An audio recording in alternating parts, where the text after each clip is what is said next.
One wrong tap. That's all it took to send Lena Carter's world spiraling into a nightmare she never saw coming.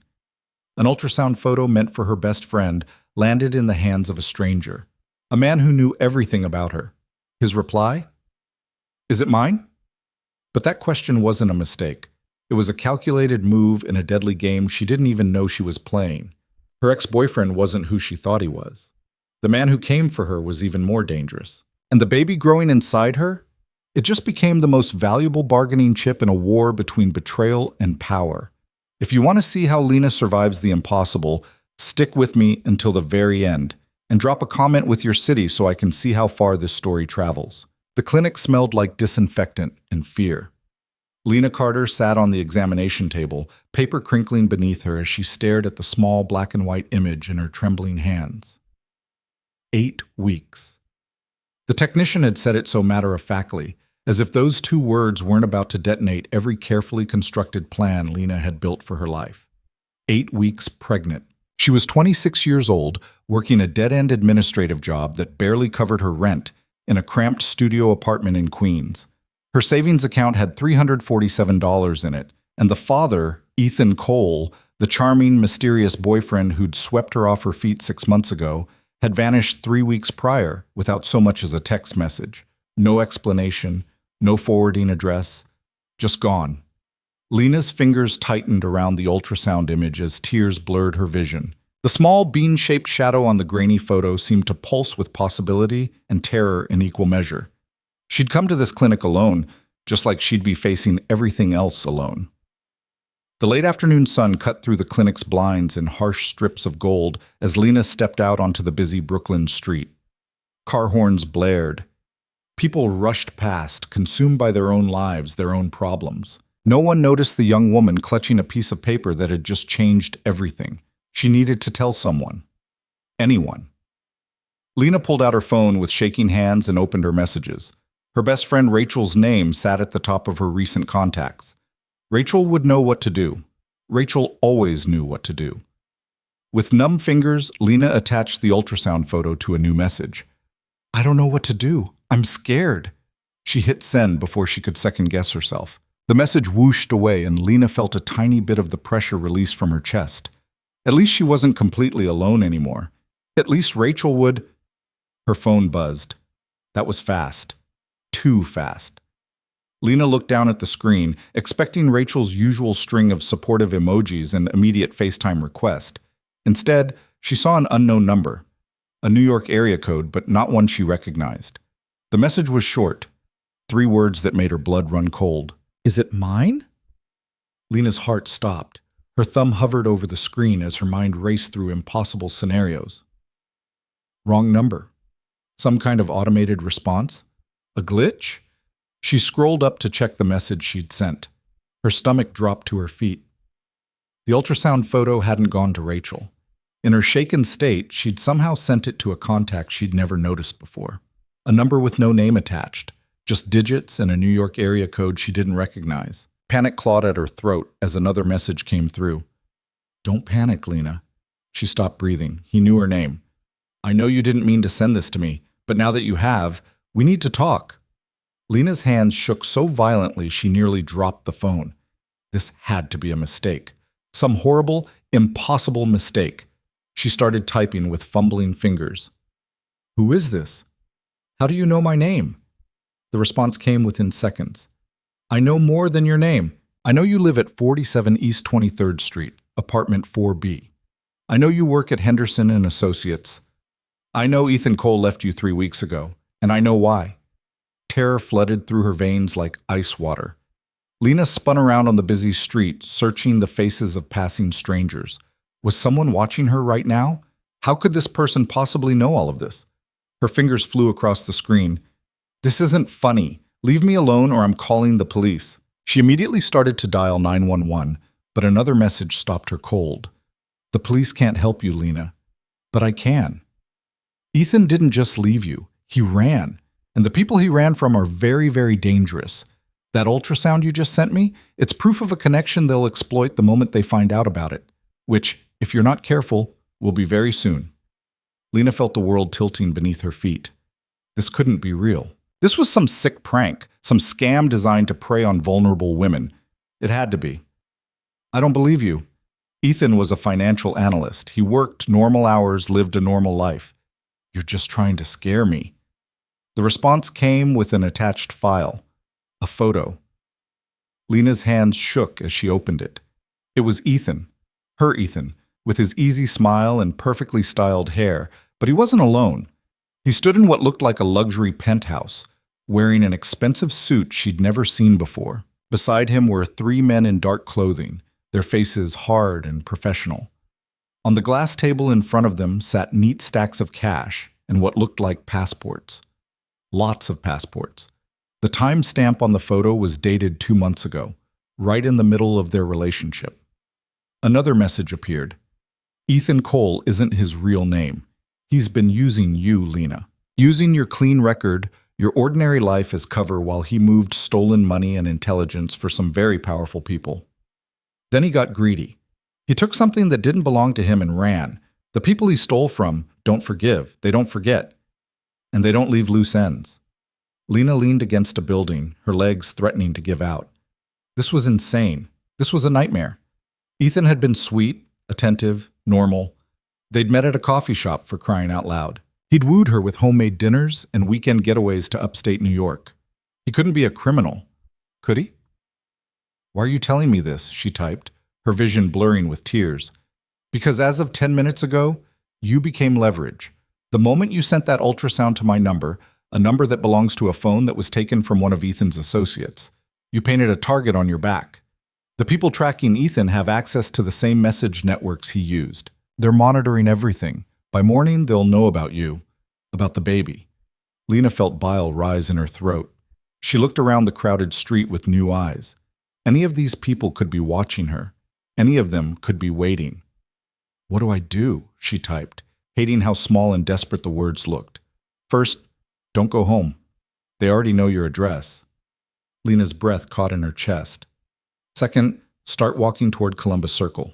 There's a black sedan waiting on West 58th Street near the entrance to Central Park. The driver knows what you look like. Get in. Every instinct screamed at her to run, to call the police, to do anything except get into a stranger's car based on cryptic text messages. But then another photo came through. This one showed her apartment building. The image was time-stamped from just 15 minutes ago. In the foreground, partially obscured by a parked delivery truck, were two men in dark jackets. One of them was looking directly at her fourth-floor window. They're already there, Lena. You have 20 minutes, maybe less, before they realize you're not home and start looking elsewhere.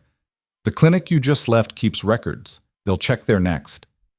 Lena's decision crystallized in an instant. Whether this was real or an elaborate trap, staying put wasn't an option anymore. Not with that photo burning into her mind. She started walking. Columbus Circle, she muttered to herself, pulling up the map on her phone with shaking hands. It was a 15-minute walk if she hurried. Her practical flat slapped against the pavement as she wove through the evening crowds, her heart hammering against her ribs. Another message arrived. Don't run. Don't draw attention. Act normal. Who are you? Lena typed back, her fear giving way to desperate anger. The response was immediate. My name is Adrian Volkov, and I'm the only thing standing between you and a very painful interrogation by people who don't care that you're innocent. Russian. The name was Russian. Lena's mind spun with implications. Ethan's mystery associates, the stolen money, the dangerous people. It was all starting to paint a picture she desperately didn't want to see clearly. Why would you help me? She sent back. Because Ethan Cole stole something from me, and you're going to help me get it back. The truth hit her like a physical blow. She wasn't being rescued. She was being collected. Whatever nightmare Ethan had dragged her into, it was far from over. But what choice did she have? Lena kept walking, each step feeling like a march toward an irreversible decision. Around her, the city continued its indifferent rhythm. Taxis honked. Street vendors called out. Tourists snapped photos of buildings glowing in the late afternoon light. None of them knew that Lena Carter's life had just fractured into before and after. Before the ultrasound, before the wrong number, before Adrian Volkov. She reached Columbus Circle as the sun dipped below the Manhattan skyline, painting the sky in shades of orange and purple that seemed too beautiful for the terror coursing through her veins. Her eyes scanned West 58th Street, searching for there. A black sedan with tinted windows sat idling near the park entrance, exactly as described. It looked expensive. Bulletproof, probably. The kind of car that didn't belong to anyone ordinary. Lena's phone buzzed one final time. The car. Now. She took a breath that felt like it might be her last as a free woman and walked toward the sedan. Her reflection in the tinted windows showed a pale, frightened girl who looked nothing like the confident administrative assistant who'd woken up that morning planning a quiet evening with takeout and Netflix. The back door opened before she reached it. Inside, the interior was all black leather and polished wood. Empty. Just the driver, whose eyes met hers in the rearview mirror with professional indifference. Lena climbed in, her survival instinct screaming at her, even as logic insisted she had no other choice. The door closed with a solid, final thunk. They pulled into traffic smoothly, heading north. "Where are we going?" Lena asked, her voice barely above a whisper. The driver didn't respond. Didn't even acknowledge she'd spoken. Lena clutched her purse, containing her phone, wallet, and the ultrasound photo that had started this nightmare, and watched Manhattan slip past the tinted windows. Familiar streets became unfamiliar. The comfortable anonymity of the city gave way to residential areas she didn't recognize, then to highways heading out of the city entirely. Her phone buzzed. "Don't be afraid. You're safe now." The message came from Adrian Volkov's number, but Lena didn't feel safe. She felt like prey being transported from one predator to another. "Where are you taking me?" she typed. "Somewhere they can't reach you. Somewhere we can talk properly." About what? About Ethan. About what he stole. About what happens next. The sedan merged onto a highway heading north, away from the city lights and into the darkening countryside. Lena watched the last traces of civilization fade in the distance and felt the full weight of her situation settle over her like a shroud. She was alone, pregnant, penniless, and completely at the mercy of a man who communicated in cryptic threats and impossible knowledge. The drive stretched on for over an hour. Lena tried to track their route on her phone, but the signal grew weaker as they left the metropolitan area behind. Eventually, they turned off the highway onto increasingly remote roads. Trees pressed close on either side. No streetlights. No other cars. Just darkness and the purr of the sedan's engine. Then, impossibly, she heard it. The rhythmic thump of helicopter blades cutting through the air. Lena pressed her face to the window and saw lights in the distance. Not city lights, but something else. Landing lights arranged in a wide circle on what looked like a private helipad. The sedan pulled up to a small building adjacent to the helipad, and the driver finally spoke. "Out." It wasn't a request. Lena stepped into the cool night air, her ears filled with the growing roar of the approaching helicopter. It descended from the darkness like some mechanical bird of prey, its spotlight sweeping across the landing pad in blinding arcs. A man in a black suit appeared at her elbow. Not the driver, someone else. Someone whose eyes held the flat professional gaze of violence held carefully in check. "This way, Miss Carter." He guided her toward the helicopter with a hand that was gentle but utterly inflexible. Lena's legs moved automatically, carrying her toward the machine that would take her somewhere even more remote, even more removed from anything resembling her normal life. The helicopter's door stood open. Inside, the seats were leather. Expensive. Everything about this operation screamed money and power. Lena climbed in, and the man in the black suit secured a harness around her with practiced efficiency. Then he stepped back and closed the door. Through the window, Lena watched him return to the building. The sedan was already pulling away. She was alone in the helicopter. No, not alone. The pilot's voice crackled through a headset that had been placed on her seat. "We'll be airborne in 30 seconds. Flight time is approximately 20 minutes. 20 minutes to where? Lena wanted to scream the question, but her voice had abandoned her.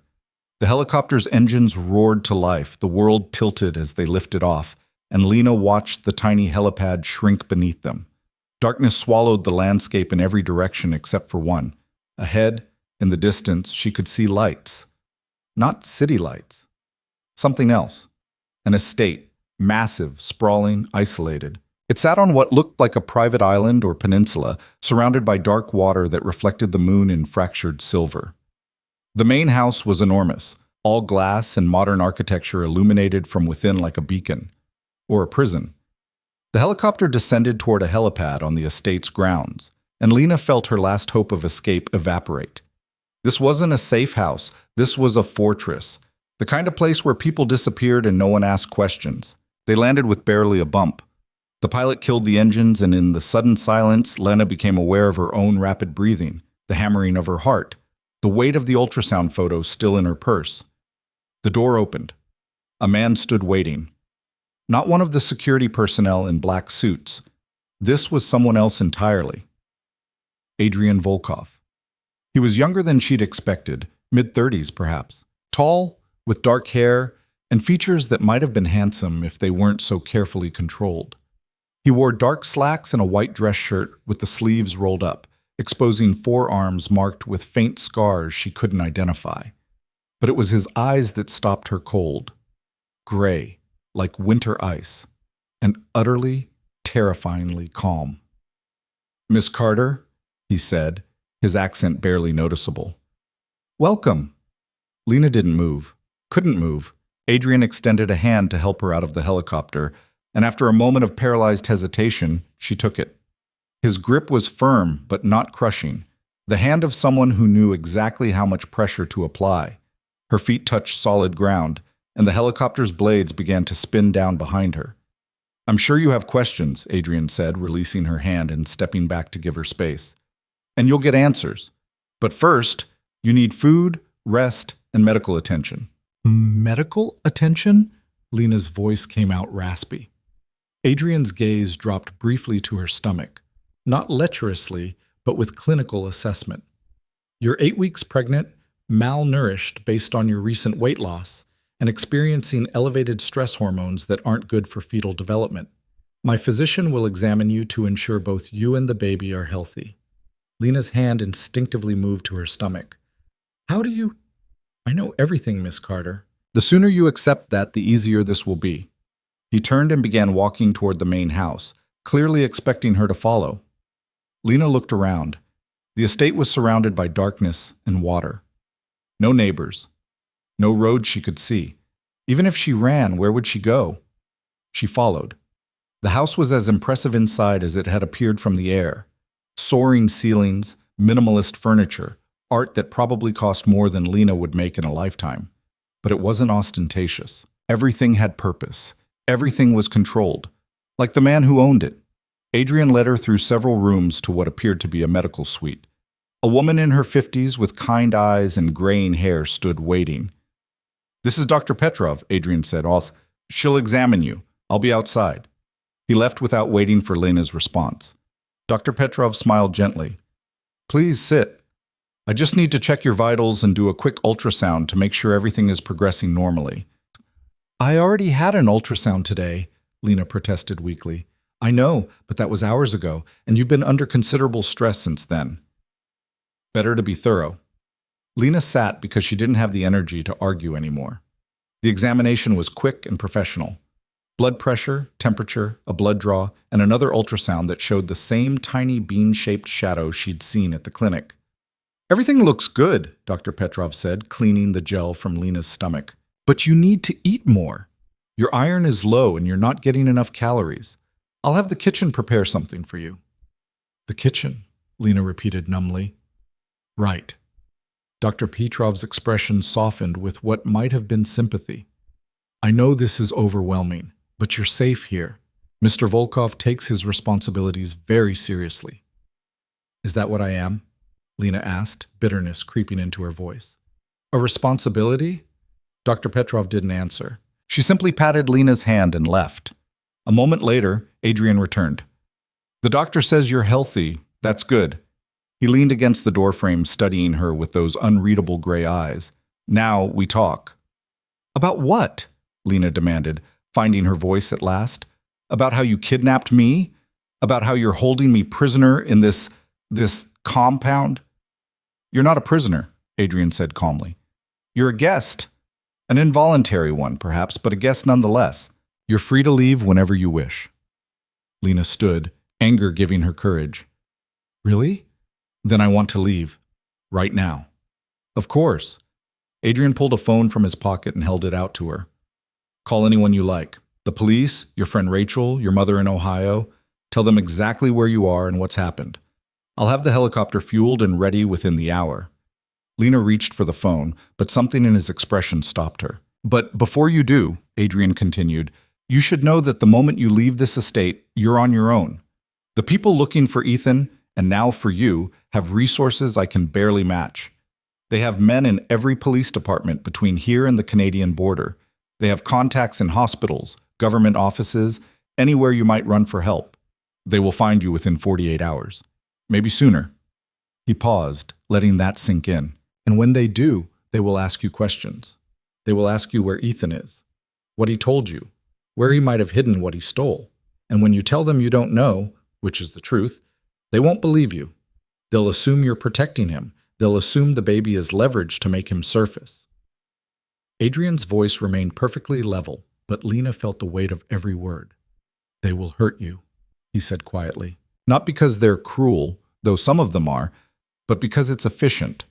Pain extracts truth faster than patience. And when they're done with you, when they're satisfied you know nothing useful, they'll kill you, quickly if you're lucky. Lena's hand dropped away from the phone. So yes, Miss Carter, you can leave. You have free will, but understand the choice you're making. Silence stretched between them. Finally, Lena whispered, "What do you want from me?" Adrian straightened, the phone disappearing back into his pocket. "I want Ethan Cole. More specifically, I want what he stole from me. $15 million in bearer bonds and intelligence documents that could destroy several powerful people. He took them and vanished. But men like Ethan always have weaknesses, ties they can't quite sever." His gaze moved meaningfully to her stomach. "You're his weakness, Lena. And now you're mine to protect, or theirs to exploit. I prefer the former." "So you're using me as bait," Lena said flatly. "I'm using you as motivation," Adrian corrected. "Ethan may have abandoned you, but he's not completely without conscience. When he learns you're in danger, real danger, he'll surface. He'll try to negotiate. And when he does, I'll be ready." "And what happens to me after you get what you want?" Adrian's expression didn't change. "That depends entirely on how cooperative you are. Help me find Ethan, and you and your child will be set for life. New identity, new city, enough money to ensure you never worry about rent or medical bills or anything else again. Refuse, and I'll still protect you until this is over. But after that, you're on your own." It was a devil's bargain, and they both knew it. But what choice did Lena have? She thought of her empty apartment, her dwindling savings, the father who'd vanished without explanation. She thought of the men watching her building, the dangerous people Adrian claimed were hunting her, and she thought of the tiny life growing inside her, a life that deserved better than a mother too proud or too stupid to accept help when it was offered, even help from the devil. "How long?" she asked quietly. "How long what? How long do I have to stay here?" Adrian considered the question. "Until Ethan makes contact. Could be days, could be weeks.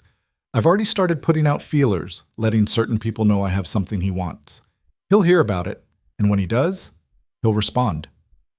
"And you're sure he will?" "Respond, I mean?" For the first time, something almost like emotion crossed Adrian's face. Contempt, maybe. Or disappointment. Men like Ethan always respond. They can't help themselves. Their ego demands it. He moved toward the door. "Come. You need food, and I imagine you'd like to see where you'll be staying." Lena followed him through the house once more, her mind spinning with everything she'd learned. Every instinct told her to run, to scream, to fight. But logic, cold, brutal logic, told her that Adrian Volkov was right. She was safer in this gilded cage than anywhere else. For now. He led her to a suite on the second floor that was larger than her entire apartment. A king-sized bed dominated one wall. French doors opened onto a balcony overlooking the dark water. Everything was tasteful, expensive, impersonal. "Your things will arrive tomorrow," Adrian said from the doorway. "Dr. Petrov retrieved them from your apartment while you were in transit." "You went through my things?" Lena demanded. "I had them packed," Adrian corrected. "Clothes, toiletries, personal items. Anything that might make this transition easier." The team was very respectful. The team. As if invading her home and stealing her possessions was just another day's work. "Dinner will be ready in 30 minutes, Adrian continued. "You're welcome to join me, or I can have something brought to your room." "I'll eat here," Lena said immediately. Adrian nodded, unsurprised. As you wish. If you need anything, there's a phone on the nightstand. Dial 0 for the house staff. He turned to leave, but Lena's voice stopped him. Adrian? He paused, looking back. Why did Ethan's phone have your number in it? A ghost of a smile touched Adrian's lips. Not warm, but not cruel either. Because 3 months ago, Ethan Cole worked for me. He was one of my most trusted operatives, and then he made the mistake of thinking he was smarter than I am. The door closed softly, leaving Lena alone with that revelation. She sank onto the bed, her entire body shaking with delayed shock and adrenaline crash. Ethan had worked for Adrian Volkov. Her sweet, charming boyfriend, who made her laugh and brought her coffee in bed, had been a criminal working for a Russian crime lord. Or whatever Adrian actually was. She pulled out her phone, they'd let her keep it, which seemed significant somehow, and pulled up Ethan's contact information. His smiling face looked back at her from the profile picture. That smile had once made her feel safe. Now it just made her feel like a fool. A knock at the door startled her. "Come in," she called, expecting a maid with her dinner. Instead, Dr. Petrov entered carrying a small tray of medications. Prenatal vitamins, the doctor explained, setting them on the nightstand. And something to help you sleep if you need it. Nothing that will harm the baby. Thank you, Lena murmured. Dr. Petrov hesitated, then sat on the edge of the bed. I know you're frightened, she said gently, and you have every right to be. But Adrian isn't a monster. He's a man who lives in a monstrous world and has learned to survive it. He'll keep you safe. At what cost? Lena asked. Dr. Petrov's smile was sad. That's the question, isn't it? But for now, take the vitamins. Eat your dinner. Rest. Tomorrow will bring its own challenges. She left, and minutes later, another knock announced dinner. Grilled salmon, roasted vegetables, fresh bread. Food that probably cost more than Lena's weekly grocery budget. She ate mechanically, tasting nothing. Outside her window, darkness pressed against the glass. Somewhere out there, dangerous men were looking for her. And somewhere else, Ethan Cole was hiding from the consequences of his choices. Choices that had dragged Lena into a nightmare she hadn't earned and couldn't escape. She placed a hand over her stomach, feeling nothing yet but knowing life was growing there regardless. I'm sorry, she whispered to the tiny cluster of cells that would become her child. I'm so sorry. But sorry didn't change anything. Sorry didn't make her less trapped. Sorry didn't make Adrian Volkov less dangerous or Ethan Cole less of a liar. Sorry was just another word for helpless. And Lena Carter had been helpless long enough. Tomorrow, she decided she would start asking real questions. She would learn everything she could about Adrian, about Ethan, about the world she'd stumbled into. She would stop being a victim and start being a survivor, because that tiny life inside her deserved a mother who fought, even if the only weapon she had was information. Lena took the prenatal vitamin, left the sleeping pill untouched, and turned off the lights. In the darkness, she began to plan. Morning came with pale winter light filtering through the French doors. Lena woke disoriented, her hand instinctively moving to her stomach before the memories crashed back. The ultrasound. The wrong message. Adrian Volkov. This prison disguised as luxury. She sat up slowly, her body stiff from tension she'd carried even in sleep. The bedroom looked different in daylight, less imposing, but no less expensive. Original artwork hung on cream-colored walls. The carpet beneath her feet was thick enough to lose her toes in. A soft knock interrupted her thoughts. Miss Carter? A woman's voice, accented but gentle. May I come in? Lena grabbed a robe from the chair, silk, probably worth more than her monthly salary, and tied it around herself. Yes. The door opened to reveal a woman in her early 40s, dark hair pulled into a neat bun, wearing what looked like a housekeeper's uniform that was somehow elegant rather than servile. Good morning. I'm Lena. I'll be looking after you during your stay. She wheeled in a cart laden with breakfast. Fresh fruit, pastries, coffee, tea, juice. Mr. Volkov asked me to bring you breakfast and to let you know he'd like to speak with you at 10 o'clock, if you're feeling up to it. Do I have a choice? Lena asked, more sharply than she intended. Elena's expression remained neutral. You always have choices, Miss Carter. Mr. Volkov is many things, but he's not a tyrant. If you need more time, I can tell him you're resting. Lena studied the woman's face for signs of deception or fear, but found neither. Elena seemed content, as if working for a man who kidnapped pregnant women was perfectly normal. 10 o'clock is fine, Lena said finally. Excellent. Your things arrived early this morning. I've unpacked them in your closet and dresser. If anything is missing or you need anything else, please let me know. She left as quietly as she'd arrived, and Lena approached the breakfast cart with caution. The food smelled incredible. Fresh-baked croissants, ripe strawberries, coffee that probably cost more per pound than Lena made per hour. She ate because the baby needed it, forcing herself to consume calories even though her stomach churned with anxiety. When she finally checked the closet, she found her meager wardrobe hanging beside several new outfits, maternity clothes in her size, all tasteful and expensive. The implications made her skin crawl. Adrian had known she'd need maternity clothes, had planned for her extended stay before she'd even agreed to it, because he'd known she had no real choice. Lena dressed in her own jeans and sweater, a small act of defiance that probably meant nothing to anyone but her. At precisely 10 o'clock, another knock announced Elena's return. "Mr. Volkov is in his study. I'll show you the way." The house was a maze of hallways and rooms, each more impressive than the last. Lena caught glimpses through open doors, a library with floor-to-ceiling shelves, a gym that looked like it belonged in a high-end fitness club, what appeared to be a shooting range through a reinforced glass door. That last one made her blood run cold. Elena stopped before a heavy wooden door at the end of a long corridor. "Go ahead in, Miss Carter. He's expecting you." Lena knocked, hating how tentative it sounded. "Enter." Adrian's study was exactly what she'd expected. Dark wood, leather furniture, and walls lined with books that actually looked red. He sat behind a massive desk, laptop open in front of him, dressed in another perfectly tailored shirt. He looked up as she entered, his gray eyes tracking her movement with unnerving focus. "Good morning, Lena. I trust you slept well?" "As well as anyone being held captive," she replied, remaining standing near the door. A ghost of amusement flickered across his features. "Sit, please. We have things to discuss." Lena sat in one of the leather chairs facing his desk, maintaining as much distance as the room allowed. Adrian closed his laptop and leaned back, studying her with that same clinical assessment she was beginning to recognize. "You're angry," he observed. "Wouldn't you be?" "Absolutely. Anger is useful. It means you're thinking clearly." He stood and moved to a sidebar where crystal decanters held various liquors. He poured himself water, then glanced at her. "Water? Juice?" "Water." He poured a second glass and brought it to her before returning to his chair. The simple courtesy felt wrong coming from her captor. "I want to show you something," Adrian said, pulling a tablet from his desk drawer. He turned it to face her, then tapped the screen. A video began to play.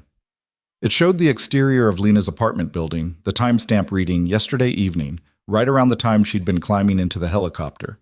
Two men in dark jackets loitered near the entrance, the same ones from the photo Adrian had sent. As Lena watched, a third man joined them, and they entered the building. The camera angle switched. Internal security footage now, showing the men ascending the stairs to the 4th floor. They stopped at her door. What happened next made Lena's blood freeze. One of the men produced a lockpick set and had her door open in less than 30 seconds. They disappeared inside. The timestamp advanced rapidly, showing 20 minutes compressed into seconds. When they emerged, one of them was on his phone, his expression dark. Adrian paused the video. "They searched your apartment thoroughly, tore apart your furniture, checked for hidden compartments, even pulled up some of the floorboards. When they didn't find what they were looking for, or you, they posted a man in the building across the street to watch for your return." He swiped to a new video. This one showed a different angle, a different camera. A man sitting in a car across from her building, eyes fixed on her window. "He's still there," Adrian said quietly. "Waiting." Lena's hand shook as she set down the water glass. Seeing the invasion of her home, the casual violence of it, made everything horrifyingly real. What were they looking for?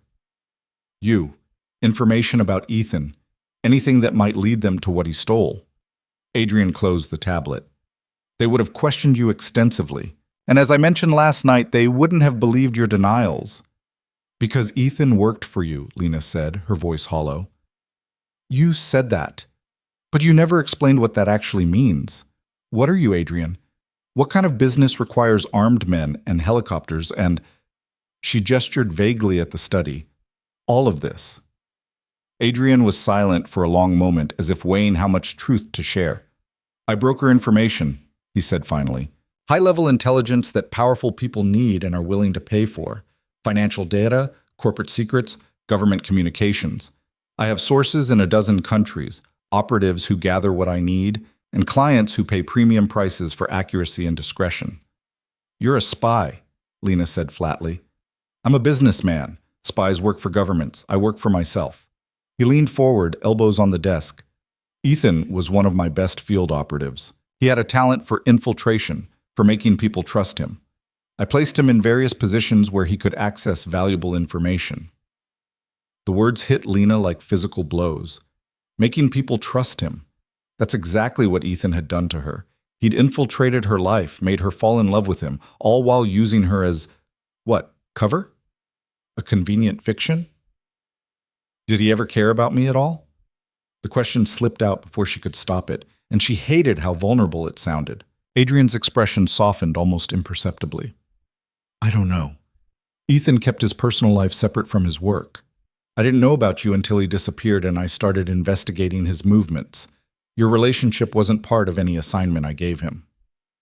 Small comfort. Either Ethan had genuinely cared for her while lying about everything else, or she'd been a convenient distraction. Neither option felt good. So what did he steal from you exactly? Bearer bonds worth $15 million, originally belonging to a corrupt Moldovan energy minister who's since been arrested. I was hired to move the bonds to a secure location pending the outcome of certain negotiations. Ethan was supposed to transport them. Instead, he took them and vanished. 15 million, Lena repeated numbly. That's what all this is about? The bonds are half of it, Adrian corrected. The other half is intelligence documents. Communications between several high-ranking officials in Eastern Europe discussing weapons sales and money laundering. Very damaging information if it reaches the wrong hands, or the right ones, depending on your perspective. And Ethan has both. Yes. Lena processed this, her mind racing. So the people who broke into my apartment, they're looking for the bonds and documents too? Some of them want the evidence destroyed. Others want to use it as leverage. All of them want Ethan dead for various reasons. Adrian stood and moved to the window overlooking the water. There are currently 4 separate groups searching for him. Moldovan Intelligence, a private security firm hired by one of the officials mentioned in the documents. The family of the energy minister, who believe the bonds belong to them. And me. But why haven't you found him if you're so good at this? Adrian's jaw tightened, the first sign of genuine emotion she'd seen. Because Ethan learned from the best. He knows how I think, how I operate. He's been careful, but he'll make a mistake eventually. They always do. And I'm supposed to be the bait that draws him out. Leverage, Adrian corrected. Bait implies passivity. I need you to be an active participant. Lena stood, anger finally overcoming fear. I won't help you. Whatever Ethan did, it's between you and him. I'm not— Sit down, Lena. Adrian's voice didn't rise, but authority crackled through every syllable. She sat. Hated herself for it, but sat. Adrian turned from the window to face her fully. You still don't understand your situation. This isn't a negotiation. The moment you sent that ultrasound to Ethan's work phone, you became part of this whether you like it or not. Those men at your apartment? They were the polite ones. The Moldovan team uses torture specialists. The family hire has already killed 3 people in their search for Ethan. He moved closer, and Lena forced herself not to shrink back. I am offering you protection and a way out. Help me find Ethan, testify to what you know about his movements and contacts, and I'll ensure you and your child have a future. Refuse, and I'll still keep you safe until this is resolved. But after that, you're on your own against people who will never stop looking. But that's not a choice, Lena whispered. That's extortion. That's reality. Adrian returned to his desk, opening the laptop again. I've already started the process. Ethan's known associates are being contacted through secure channels. They're being told I have something he wants, someone he cares about. Lena's breath caught. You already told them about me. Last night, before you'd even finished dinner. Adrian's fingers moved across the keyboard. I sent photos of you arriving at the estate. close-ups that clearly show you're pregnant, and I attached a message. She says it's yours. Want to discuss visitation rights? You had no right. I had every right. Adrian's voice cut through her protest like ice. You became my asset the moment you entered my protection, and assets are only valuable if the opposition knows you have them. He turned the laptop to show her what looked like an encrypted messaging system. Several threads showed ongoing conversations in various languages. These are responses from Ethan's network. 5 separate people have already reported unusual activity. Encrypted messages bouncing through servers, inquiries being made about my estate's security, financial movements suggesting someone is gathering resources. Adrian's expression held grim satisfaction. Ethan knows. And he's scrambling. Lena felt sick. This was really happening. She was being used as bait in a war she didn't understand, and there wasn't a damn thing she could do about it. How long? She asked quietly. Before Ethan makes contact, days, maybe a week. He'll need time to plan, to assess the situation, but he'll respond. His ego won't let him do otherwise. You keep saying that his ego will make him act. But what if you're wrong? What if he just doesn't care? For the first time, Adrian looked almost sympathetic. Then you'll know the truth about him, and you can move on with your life knowing you dodged a bullet. A harsh laugh escaped Lena's throat. Dodged a bullet? I'm pregnant and trapped in a crime lord's mansion. I'd say the bullet hit pretty squarely. Crime lord, Adrian repeated, something like amusement in his tone. I prefer information broker. It sounds more civilized. You kidnapped me. I extracted you from an active threat zone and provided protective custody. Perspective matters, Lena. She wanted to scream at him, to rage against the casual way he justified everything. But what would be the point? He held all the power here. All she could do was survive and wait for an opportunity, if an opportunity ever came. What do you want from me today? She asked instead, choosing strategic retreat over futile resistance. Adrian seemed to approve of the shift. I want you to tell me everything about your relationship with Ethan. Every detail, no matter how insignificant it seems. Where you met, what he told you about his work, places he took you, people he introduced you to. Everything. I already told you, I thought he was a financial analyst. He worked normal hours, lived a normal life. Nothing about Ethan Cole was normal, but he had to make you believe it was. That requires careful construction. The details of that construction can tell me a lot about what he was really doing. Adrian pulled out a legal pad and expensive pen. Start at the beginning. How did you meet? Lena closed her eyes, dragging herself back to 6 months ago. To the coffee shop on 3rd Avenue, where she'd stopped every morning before work. To the man with the warm smile who'd somehow always been in line right behind her. A coffee shop, she began. 3rd and 42nd. I went there every morning, and one day he just started talking to me. Asked if I was a regular. Made a joke about the barista's terrible latte art. Which coffee shop specifically? Grindhouse. The one with the I know it. Adrian was already typing notes. Popular with financial district workers. Good cover for surveillance. Did he approach you, or did you approach him? Lena thought back. He approached me, but it felt natural, not forced. We just clicked. No such thing as coincidence in this business. He chose that location deliberately. Chose you deliberately. The words stung because they were probably true. Why me, though? I'm nobody. I work an administrative job. I have no connections, no money, no... You're exactly what a man trying to disappear would need, Adrian interrupted. No connections means no one asking difficult questions.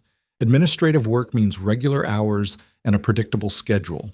You were perfect cover for someone building an exit strategy. Lena's hands clenched in her lap. Every sweet moment, every intimate conversation, every time Ethan had made her laugh, all of it calculated, all of it fake. He asked me out after the 3rd morning, she continued, her voice mechanical. Dinner at a little Italian place in the village.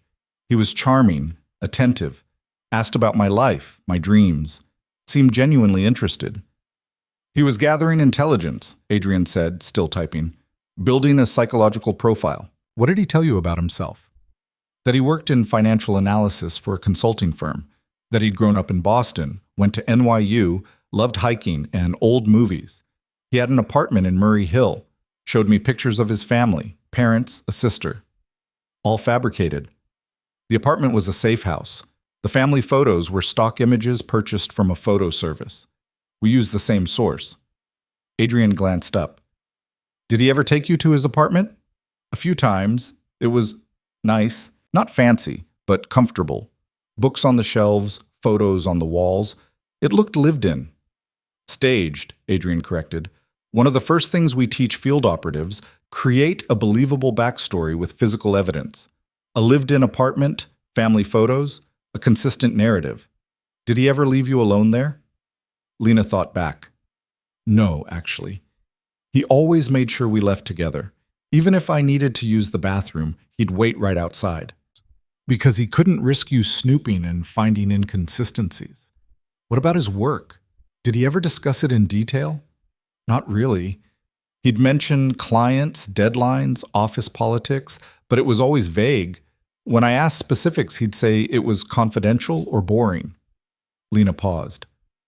I thought he was just being modest, or that his work really was boring. It was neither. He was maintaining operational security. Adrian made another note. Did he ever introduce you to friends or colleagues? A few times, we'd go out with people from his office, but now that I think about it, they never talked about specific projects or cases. It was always general stuff, sports, politics, weekend plans. More operatives, most likely. Building the illusion of normalcy. Did Ethan ever ask you to hold packages for him? Make deposits at banks? Anything that seemed odd? No, nothing like that. He was just normal. Boringly normal. The irony wasn't lost on her. She'd fallen in love with him partly because he seemed so stable, so reliable. Everything her life wasn't. All lies. Adrian continued his methodical questioning for another hour, pulling details from Lena's memory that she hadn't thought about in weeks. Restaurants where Ethan had taken her. Weekend trips upstate to cabins that probably belonged to one of Adrian's shell companies. Friends who'd been fellow operatives playing their parts. Every revelation peeled back another layer of deception, and Lena felt herself growing numb to it.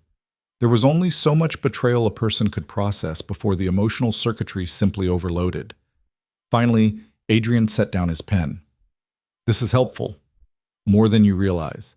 The patterns tell me a lot about Ethan's endgame.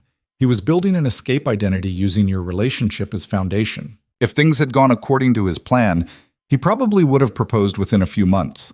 Married you quickly, maybe gotten you pregnant intentionally. I wasn't planned, Lena said quietly. The pregnancy. We were careful. It just happened. Or he stopped being careful, Adrian suggested. An anchor baby makes the identity more believable, more sympathetic if authorities ever came looking. Lena stood abruptly, her chair scraping against the floor. I need to stop. I can't. I need air. Adrian nodded, surprisingly understanding. Of course. Elena will show you the grounds. Stay within the perimeter walls and you'll be fine. Lunch is at 1 if you're hungry. She fled the study before he could say anything else, before the careful control she'd been maintaining shattered completely. Elena appeared as if summoned, guiding Lena through the house to a side door that opened onto manicured gardens. The grounds are quite extensive, Elena explained. 40 acres total. There's a walking path that circles the property, tennis courts, a greenhouse. Make yourself at home. Then she was gone, and Lena was alone for the first time since Adrian's car had picked her up yesterday. She walked blindly, following a gravel path that wound through winter bare gardens. The estate was beautiful even in late season, with careful landscaping and stone sculptures placed at artistic intervals. In summer, it probably looked like paradise. Right now, it looked like an expensive cage. Lena walked until she reached a gazebo overlooking the water. She sank onto a bench, finally letting the tears come. Not gentle tears, but harsh, angry sobs that tore from her chest and left her gasping. She'd been such a fool, such a complete, trusting fool. Every instinct had told her Ethan was too good to be true. A handsome, successful man who showed interest in her. Plain, ordinary Lena Carter from Ohio with her boring job and tiny apartment. But she'd ignored those instincts, let herself believe in fairy tales, and now she was paying the price. The baby fluttered in her mind. Not actual movement yet, too early for that, but awareness. She placed both hands over her still flat stomach and made a silent promise. This child would never be a pawn, would never be used. Whatever it took, however long she had to play along with Adrian's plans, she would find a way to ensure her baby had a real life. A life free from men like Adrian Volkov and Ethan Cole. Beautiful view, isn't it? Lena jumped, spinning to find Dr. Petrov approaching with a gentle smile. I'm sorry, I didn't mean to startle you. I was checking the greenhouse and saw you here. Are you all right? I'm trapped in a crime lord's mansion while he uses me as bait. How all right can I be? Dr. Petrov sat beside her, uninvited, but not unwelcome. Adrian told you everything? Enough. And you're processing it. That's healthy.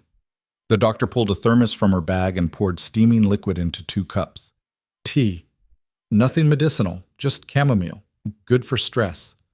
Lena accepted the cup because refusing felt childish. The tea was perfect, hot, soothing, exactly what she needed. How long have you worked for him? Lena asked. 12 years, since my husband died and left me with debts I couldn't possibly repay. Adrian cleared them in exchange for my services. So you're trapped here too? No. Dr. Petrov's voice was firm. I stay because I choose to. Adrian honored our agreement years ago.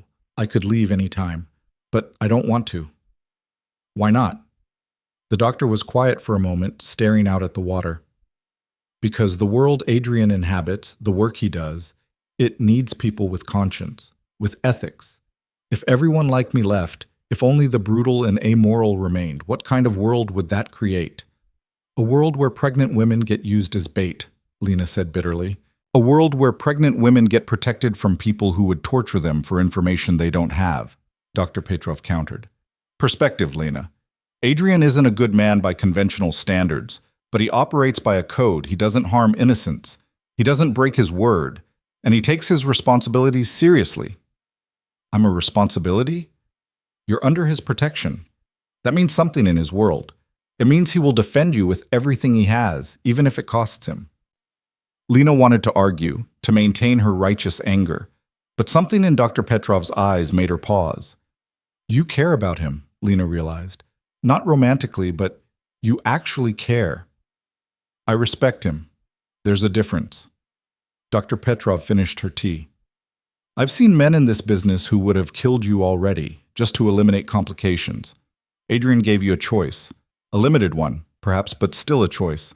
That matters. She stood, collecting the cups. Don't make him into a monster, Lena. He's not. But don't make him into a hero either. He's a man doing difficult things in a difficult world, trying to maintain some semblance of honor in the process. Judge him by his actions, not your fear. The doctor left Lena alone with her thoughts in the cold water vista. By the time Lena returned to the house, lunch was waiting in a sunlit dining room that could have seated 20 but held only 2 place settings. Adrian sat at the head of the table reading something on his tablet. He looked up as she entered. Feeling better? Not really, but I'll survive. That's the spirit.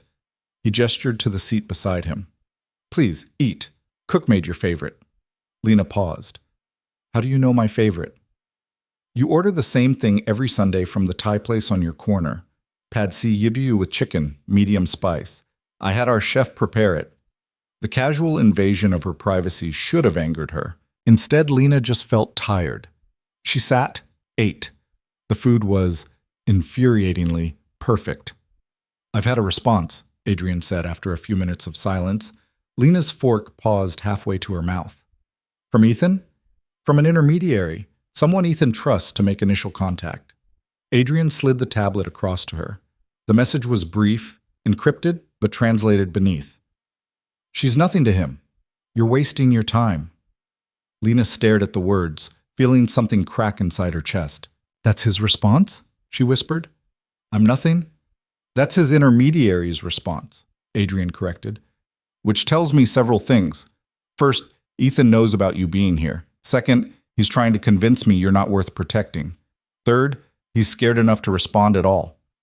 He said I'm nothing. Adrian's expression hardened. He's lying. If you were truly nothing, he wouldn't have responded through an intermediary at all. He'd have ignored the message completely. This is posturing, testing to see if I'll believe him. He took the tablet back, fingers flying across the keys.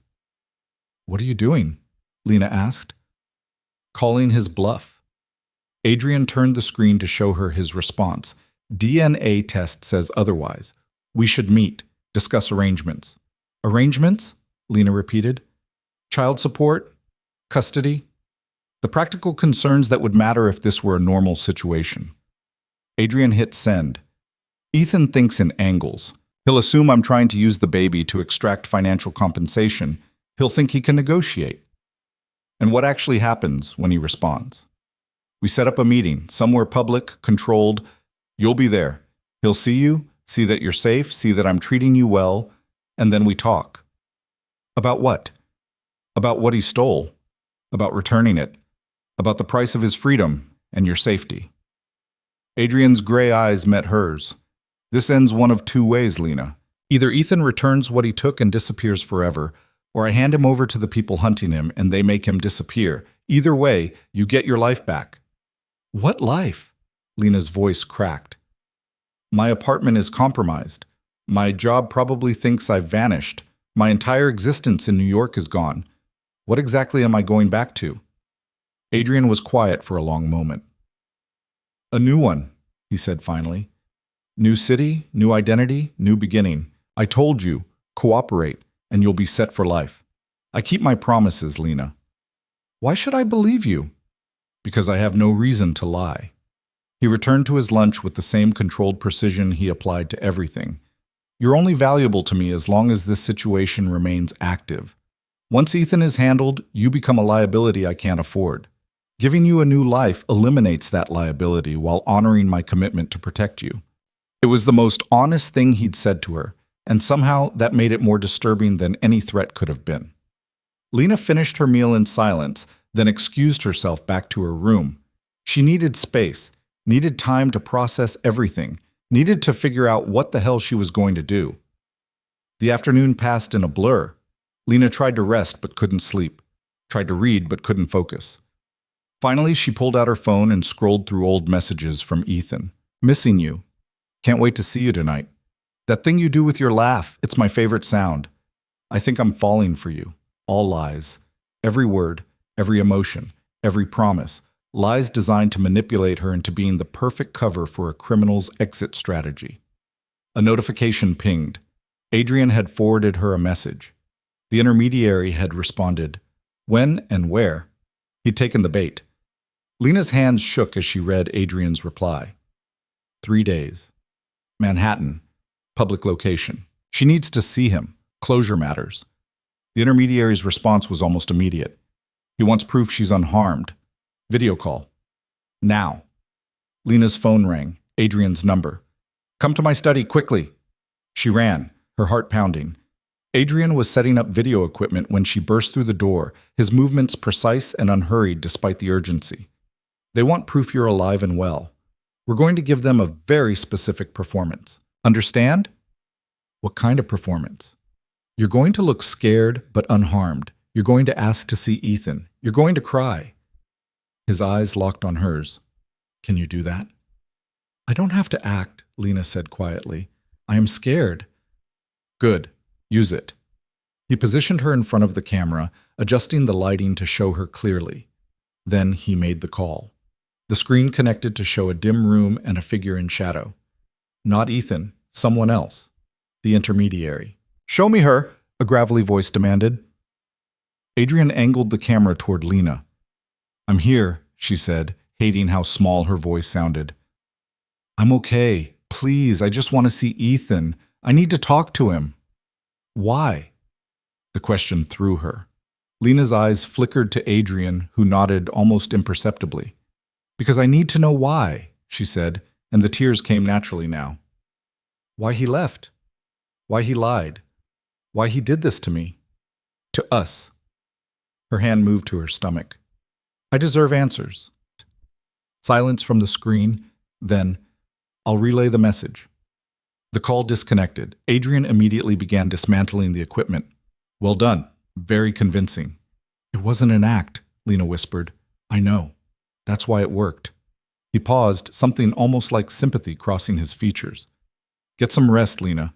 The next few days will be difficult. You'll need your strength. Lena returned to her room in a daze. She'd just performed for criminals, playing a part in a game she barely understood. And the worst part was knowing this was only the beginning. That night, she lay in bed staring at the ceiling, one hand resting on her stomach.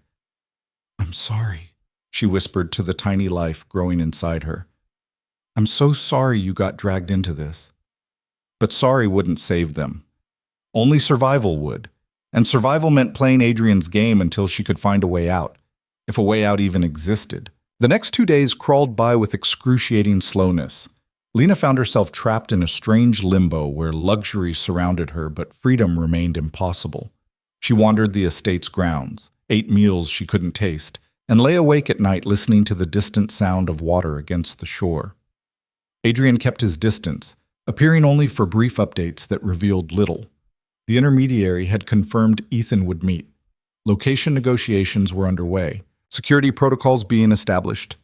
Each piece of information felt like another chain wrapping around her, pulling her deeper into a world she'd never wanted to enter. On the third morning, Lena knocked on her door earlier than usual. "Mr. Volkov needs to see you. He says it's time." Lena's stomach dropped. Time. The word carried weight she wasn't ready to bear. She dressed carefully, choosing one of her own outfits rather than the expensive maternity clothes Adrian had provided. If she was going to face Ethan, she wanted to do it as herself, not as some manufactured version he wouldn't recognize. Adrian was waiting in his study, but he wasn't alone. 2 men in dark suits stood near the window, their posture radiating controlled violence. Security, Lena realized, the kind of men who made problems disappear. "Lena?" Adrian acknowledged her entrance with a slight nod. "We have confirmation. Ethan has agreed to meet this afternoon at 3 o'clock. "Where?" "A cafe in Midtown. Public location, busy, lots of witnesses. Neutral ground." Adrian gestured to a map spread across his desk. "The Sterling Cafe on Lexington Avenue. You've been there before." Lena had.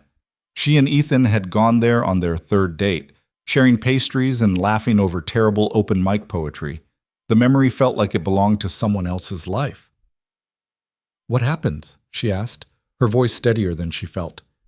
"You'll arrive first with one of my men. He'll be posing as a friend, someone you called for support. You'll sit at a table near the window where Ethan can see you from the street. He'll come in, sit down, and you'll talk." "Just talk?" "Initially, I need you to keep him there for at least 15 minutes, ask questions, express confusion, be emotional, whatever keeps him engaged." Adrian's gray eyes held hers. "Can you do that?" "I have real questions, real confusion. That won't be hard." "Good. While you're talking, my team will be establishing a perimeter. Ethan won't come alone. He'll have backup watching from outside. We need to identify them, neutralize them if necessary." "Neutralize," Lena repeated. "You mean kill?" "I mean remove from play. Killing attracts attention we don't need." Adrian moved to the window, looking out at the estate grounds. "Ethan will try to convince you to leave with him. He'll make promises, paint a future, play on your emotions. That's when you use the signal." "What signal?"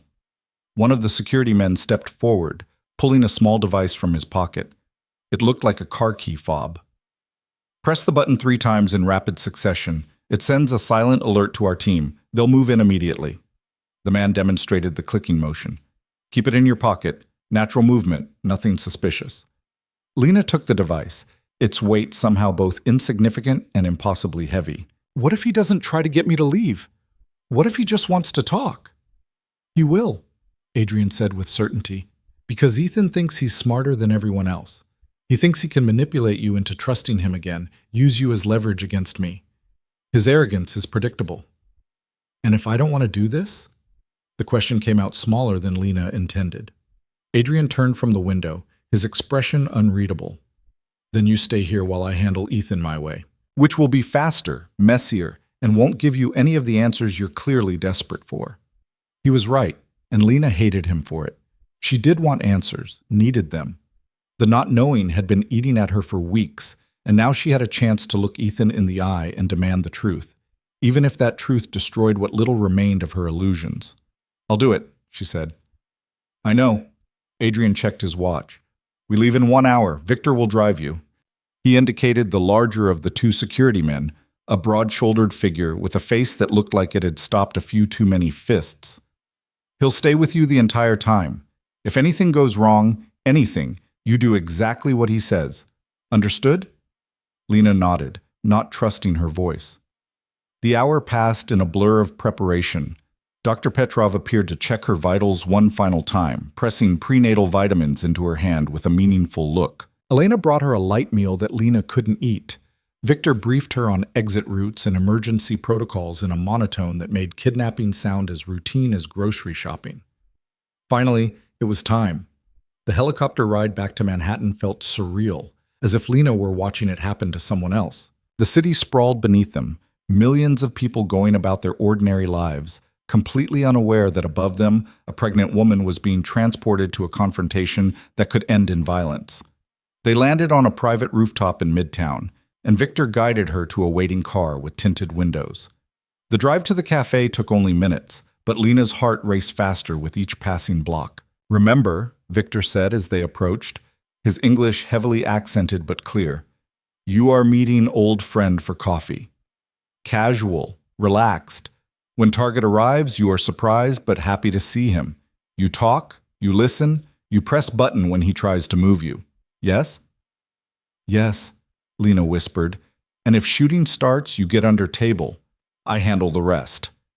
The casual mention of gunfire made Lena's blood run cold, but there was no time to process it. They were here. The Sterling Cafe looked exactly as she remembered, cozy, upscale without being pretentious, filled with the kind of people who could afford $5 coffee without thinking twice. Through the window, Lena could see the table where she and Ethan had sat months ago, laughing about nothing important. Victor opened her door. "We go." Inside, the cafe smelled of espresso and fresh pastries. A few patrons looked up as they entered, then returned to their laptops and conversations. Normal people living normal lives. Lena envied them desperately.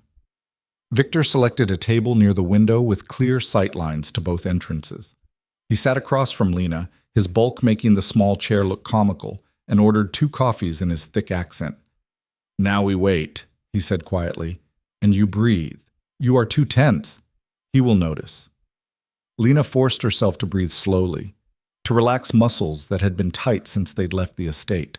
She pulled out her phone, scrolling mindlessly through social media to maintain the illusion of normalcy. The minutes stretched. 2:45, 2:50, 2:55. Then, through the window, she saw him. Ethan Cole walked down Lexington Avenue like he owned it, hands in the pockets of a designer jacket she'd never seen before, his hair slightly longer than she remembered. He looked good, healthy, completely unburdened by the chaos he'd created. Lena's hands clenched around her phone. Ethan paused outside the cafe, his eyes scanning the interior. When they landed on Lena, something flickered across his face. Surprise. Calculation. Something else she couldn't identify. Then his expression smoothed into the warm, charming smile she'd fallen for 6 months ago. He entered the cafe. Victor tensed almost imperceptibly, his hand moving to rest casually near his jacket, where, Lena realized with a chill, he must be carrying a weapon. Ethan approached their table, that smile still in place. "Lena. Wow. I didn't expect—" "Sit down, Ethan." Her voice came out harder than she'd planned. His eyebrows rose slightly, but he pulled out the chair beside her. Up close, Lena could see new details. A healing cut near his temple, shadows under his eyes that suggested sleepless nights, a nervous energy that hadn't been there before. He was running scared. "Good. You look good," Ethan said, his tone careful. "I heard you were— there were rumors, but I didn't believe—" "That I was pregnant?" Lena interrupted. "It's true. 8 weeks along. Your baby, in case you were wondering." Ethan's composure cracked slightly. His gaze dropped to her stomach, then back to her face. "Lena, I can explain everything. I know how this looks, but how it looks?" Lena's voice rose slightly before she caught herself, aware of Victor's warning glance. "You disappeared, Ethan. 3 weeks without a word. I thought you were dead. I thought—" She stopped, forcing tears that weren't entirely fake. "And then I find out everything about you was a lie." "Not everything," Ethan said quickly, reaching for her hand. She pulled away before he could touch her. "My feelings for you were real, Lena. That was never fake. I just— I was in a complicated situation. I had to leave quickly. A complicated situation, Lena repeated. Is that what we're calling stealing $15 million and running from the Russian mob? Ethan's eyes widened, genuine shock breaking through his controlled facade. He told you about that? Volkov told you everything? He told me enough. That you worked for him. That you betrayed him. That there are people trying to kill you. Lena leaned forward, letting all her hurt and anger show. What I want to know is why. Why did you do this? Why involve me? I didn't involve you, Ethan protested. You were never supposed to be part of this. I was going to come back for you once things settled. I had it all planned. New identities, new city, a fresh start for both of us. Liar. The word came out flat, certain. You were using me. Adrian explained how it works. I was cover, wasn't I? Your normal girlfriend with her normal life, perfect camouflage while you planned your escape. Ethan's jaw tightened. Adrian is a manipulative bastard who twists everything to serve his agenda. Whatever he told you was backed up by evidence, Lena interrupted. Photos, documents, a very detailed explanation of exactly how you played me. She felt Victor shift slightly, a reminder to keep Ethan engaged. Just tell me the truth. For once in our entire relationship, tell me the truth. Did you ever care about me at all? Something in Ethan's expression softened, and for just a moment, Lena saw what might have been genuine regret. I did, he said quietly. I do. That's why I'm here, Lena. I could have ignored the message, stayed hidden, but I couldn't leave you in Volkov's hands. He's dangerous. More dangerous than the people who broke into my apartment? More dangerous than the Moldovan intelligence team tracking you? Because Adrian's been keeping me safe from them. What have you been doing? Planning, Ethan said. Planning how to get you out, how to make this right. He glanced at Victor, who was studying his phone with feigned disinterest. Is he one of Volkov's people? He's a friend, Lena lied smoothly. I called him because I was scared, because the father of my child vanished and I didn't know what to do. Ethan's attention returned to her, his expression earnest. Listen to me carefully, Lena. Volkov is using you. He doesn't care about you or the baby. You're bait to draw me out, and the moment he gets what he wants, you become a liability he can't afford. You're not safe with him. I'm not safe anywhere, Lena shot back. You made sure of that when you stole from the Russian mob. I'm not Russian, Victor muttered without looking up. His offensive assumption. Ethan ignored him. I can protect you. I have resources, contacts. We can disappear together, somewhere Volkov will never find us. The baby can grow up safe, away from all of this. How? Lena demanded. With what money? You stole $15 million in bonds, but Adrian says half the criminal underworld is looking for you. How long before someone finds us? Long enough. Ethan's voice took on an urgent edge. I have a plan, Lena. A good one. But I need you to trust me. Come with me right now. We walk out of here together, and in 24 hours we're on a plane to somewhere with no extradition treaties and new names. This was it. The moment Adrian had predicted. Ethan trying to convince her, manipulate her, use her one more time. Lena's hand moved to her pocket, fingers finding the signal device. What about the bonds? She asked, stalling. Adrian wants them back. If you return them, maybe we can negotiate. I'm not giving him anything, Ethan cut her off. That money is our future, our child's future. I'm not handing it over to a man who'll probably kill us both anyway. He gave me his word. His word means nothing. He's a criminal, Lena. He lies for a living. Ethan stood, extending his hand. We need to leave. Now. There's a car outside, 2 blocks south. We can be gone before Volkov's people even realize you're missing. Victor finally looked up, his expression flat. I would not recommend this. I'm not asking for your recommendation, Ethan snapped. Then to Lena, softer. Please. I know I hurt you. I know I lied, but I'm trying to make it right. Let me protect you. Let me be the father our child deserves. Lena stood slowly, her heart pounding. Ethan's face lit with hope, relief, triumph. She pressed the button. Once, twice, 3 times. I'm sorry, Ethan, she said quietly, but you were never going to be that father. Ethan's expression shifted from hope to confusion to dawning horror in the space of a heartbeat. What did you do? The cafe's front door burst open. Three men in dark suits entered with the smooth efficiency of a military operation, fanning out to cover exits. Outside, through the window, Lena saw two more men approaching from the street, moving toward positions she couldn't quite track. Adrian's team. Ethan spun toward the back exit, but Victor was already standing, blocking the path with his considerable bulk. His hand emerged from his jacket holding a gun, not pointed at anyone, but clearly ready. "Sit," Victor suggested, "or this becomes complicated." Ethan's hand darted inside his own jacket, but one of Adrian's men was faster. A weapon pressed against the back of Ethan's head, the metallic click of a hammer being cocked impossibly loud in the suddenly silent cafe. "Don't," the man said quietly. The other patrons were scrambling now, grabbing bags and phones, fleeing toward the exits with the practiced speed of New Yorkers who knew when to mind their own business. Within 30 seconds, the cafe was empty except for the players in this deadly game, and Lena, standing frozen in the middle of it all.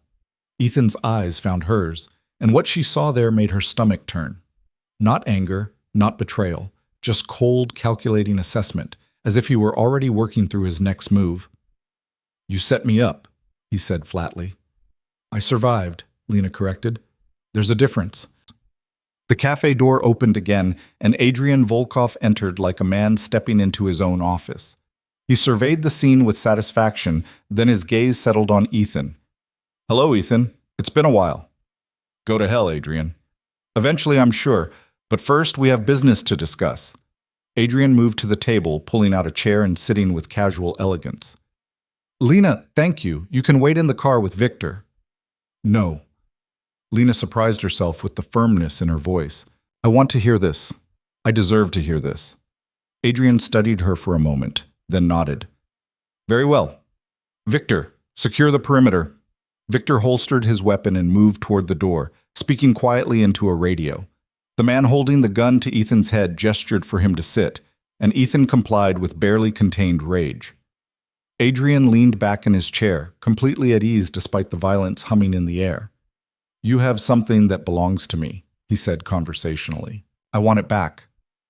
"I don't have it with me," Ethan replied. "Obviously, but you know where it is, and you're going to tell me." "Why would I do that?" "Because your options are extremely limited." Adrian gestured to the men surrounding them. "You're not walking out of here. The question is whether you walk out eventually, or whether I hand you over to the Moldovans, who've been very eager to discuss certain missing documents with you." Ethan's face paled slightly. "They'll kill me." Slowly," Adrian agreed. "Painfully, with questions you can't answer because you don't actually know where all the pieces are anymore. I, on the other hand, only care about what you took from me. Return it, and you can disappear. Keep your freedom, what's left of your life. Maybe even see your child grow up, if you're very lucky and very careful." "You'll let me go?" Ethan's skepticism was obvious. "Just like that?" "I'm a businessman, not a sadist. You were useful once. You could be useful again, somewhere far away where you can't cause me more problems. But first, you return what you stole." Lena watched this negotiation with growing unease. They were talking about Ethan's freedom, his future, as if she and the baby were footnotes in someone else's story. "What about Lena?" Ethan asked, echoing her thoughts. "What happens to her?" "That depends entirely on what you tell me next," Adrian said. "The bonds and documents, where are they?" Ethan was quiet for a long moment, clearly weighing his options. Finally, he spoke. "Storage facility in Jersey City, Unit 247 under the name Michael Ross. The bonds are in a safe deposit box at a bank in Prague. I'll give you the information. The documents are encrypted on a server I can't access from here." "Coordinates for the server?" Ethan rattled off a series of numbers and codes that meant nothing to Lena, but made Adrian's expression sharpen with interest. "And the encryption key?" "I'll provide it once I have assurances." "You're not in a position to negotiate assurances," Adrian said mildly. "Neither are you." Ethan leaned forward, some of his confidence returning. "You need that encryption key or the documents are useless. Whoever gets access to that server without the key will trigger a deletion protocol. Everything gone in 60 seconds. Adrian's eyes narrowed. "You built in a failsafe." "I learned from the best." Ethan's smile held no warmth. "So here's my counteroffer. I give you the encryption key. You verify the documents are intact, Then you let me walk out of here with enough of a head start that I can disappear before your Moldovan friends realize you've recovered everything. And Lena? She stays with you. You wanted her as leverage, you've got her. I'm removing myself from the equation. She's safe, the baby's provided for through whatever arrangement you make, and I'm gone. Everyone wins. The words hit Lena like a physical blow. Ethan was walking away. Again.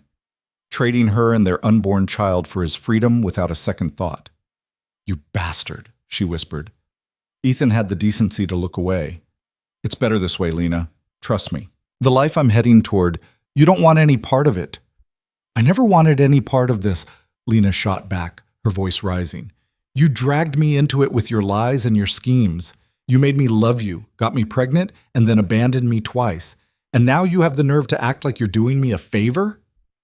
I'm keeping you alive, Ethan said harshly. Do you understand what these people would do to you if they thought you knew anything? If they believed for 1 second that I cared enough about you to use as leverage? He already is using me as leverage, Lena gestured at Adrian. This whole setup was about getting you here. And it worked, Adrian interjected smoothly, which tells me everything I need to know about your actual feelings for her, Ethan. You came, you took the bait. That suggests either genuine attachment or arrogance. I'm guessing both. Ethan's jaw clenched. Do we have a deal or not? Adrian considered this for a long moment, his fingers steepled beneath his chin. Lena could practically see him running calculations, weighing risks and benefits. Modified terms, he said finally. You provide the encryption key now. My team verifies the documents within the hour. If everything checks out, you get a 12-hour head start before I inform my contacts of your likely destinations. That's more than generous given what you've cost me. 24 hours, Ethan countered. 16, final offer. Ethan looked like he wanted to argue, but the gun still pressed against his spine was a compelling deterrent. Fine. 16 hours. Excellent. The key? Ethan pulled out his phone with careful slowness, typed something, then showed the screen to Adrian. It displayed a long string of alphanumeric characters. Adrian photographed the screen with his own phone, then sent the image somewhere. They waited in tense silence. Lena felt disconnected from her body, watching this transaction unfold as if from a great distance. These men were negotiating away her future, the baby's future, treating them like assets in a business deal, and there was nothing she could do about it. Adrian's phone buzzed. He read the message, then nodded with satisfaction. Verified. The documents are intact and complete. He gestured to his men. Let him go. The gun withdrew from Ethan's back. He stood slowly, clearly not trusting the sudden freedom.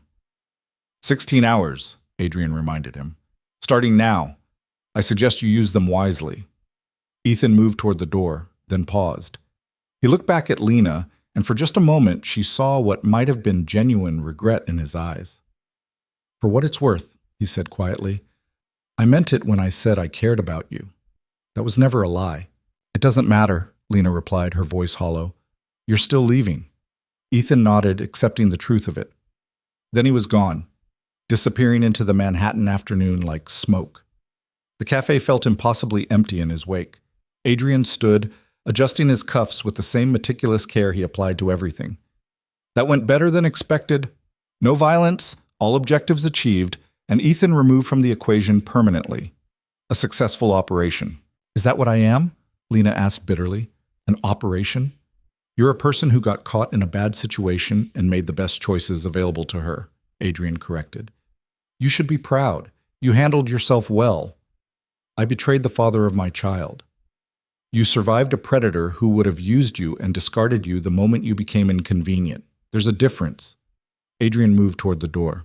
Come, we should leave before the police arrive to investigate reports of armed men in a cafe. Lena followed numbly, her legs moving on autopilot. Outside, the city continued its indifferent rhythm. People rushed past, absorbed in their own dramas. No one noticed the pregnant woman climbing into a car with tinted windows. Her world fundamentally altered. The drive back to the helicopter was silent. Victor sat in the front seat, occasionally speaking into his radio in a language Lena didn't recognize. Adrian worked on his laptop, presumably verifying the recovered documents and transferring assets. Business as usual. Only when they were airborne, Manhattan shrinking beneath them once more, did Adrian finally close his computer and turn his attention to Lena. "You did well today," he said. "I know it wasn't easy." "He just left," Lena whispered. "Walked away without looking back. He did exactly what I predicted he would. Ethan values his own survival above all else. That's what makes him useful and what made him dangerous." "And me? What am I now that he's gone?" Adrian was quiet for a moment, and when he spoke, his voice held something that might have been kindness. "Free. You're free, Lena. The threat is neutralized. Ethan's running and won't stop. The Moldovans will have their documents. The other interested parties will lose interest once they realize the assets are recovered. You're no longer valuable as leverage." "So what happens to me?" "Exactly what I promised. New identity, new city, enough money to ensure you and your child never worry about security again. I keep my word." It should have felt like victory, like salvation. Instead, it just felt empty. Lena looked out the window at the darkening sky. Somewhere down there, Ethan was running. Somewhere else, dangerous people were hunting him. And here she was, suspended between earth and sky, her entire life reduced to whatever arrangements Adrian Volkov deemed appropriate. "When?" she asked. "Soon.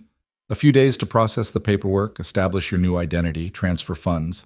Then you can start over anywhere you choose. I recommend somewhere far from New York, somewhere quiet." "And you'll just let me go? No strings? No obligations?" "You served your purpose. Keeping you longer would be inefficient." Adrian's pragmatism was almost comforting in its honesty. "Though I will ask one thing." "What?" "The baby. When it's born, send me a photo. Not for any operational reason, just curiosity." Lena studied his face, searching for hidden motives, but found only genuine interest. "Why?" "Because despite everything, that child exists because of decisions I set in motion by hiring Ethan. I'd like to know it turned out all right."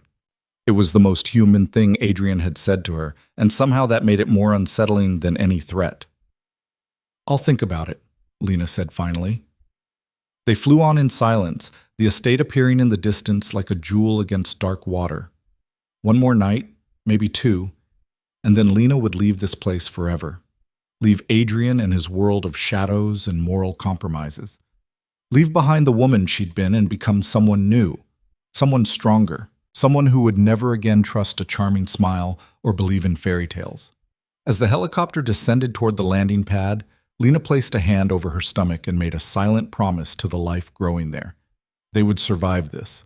Whatever came next, whatever challenges waited in their uncertain future, they would survive. Because Lena Carter had learned the hardest lesson life could teach.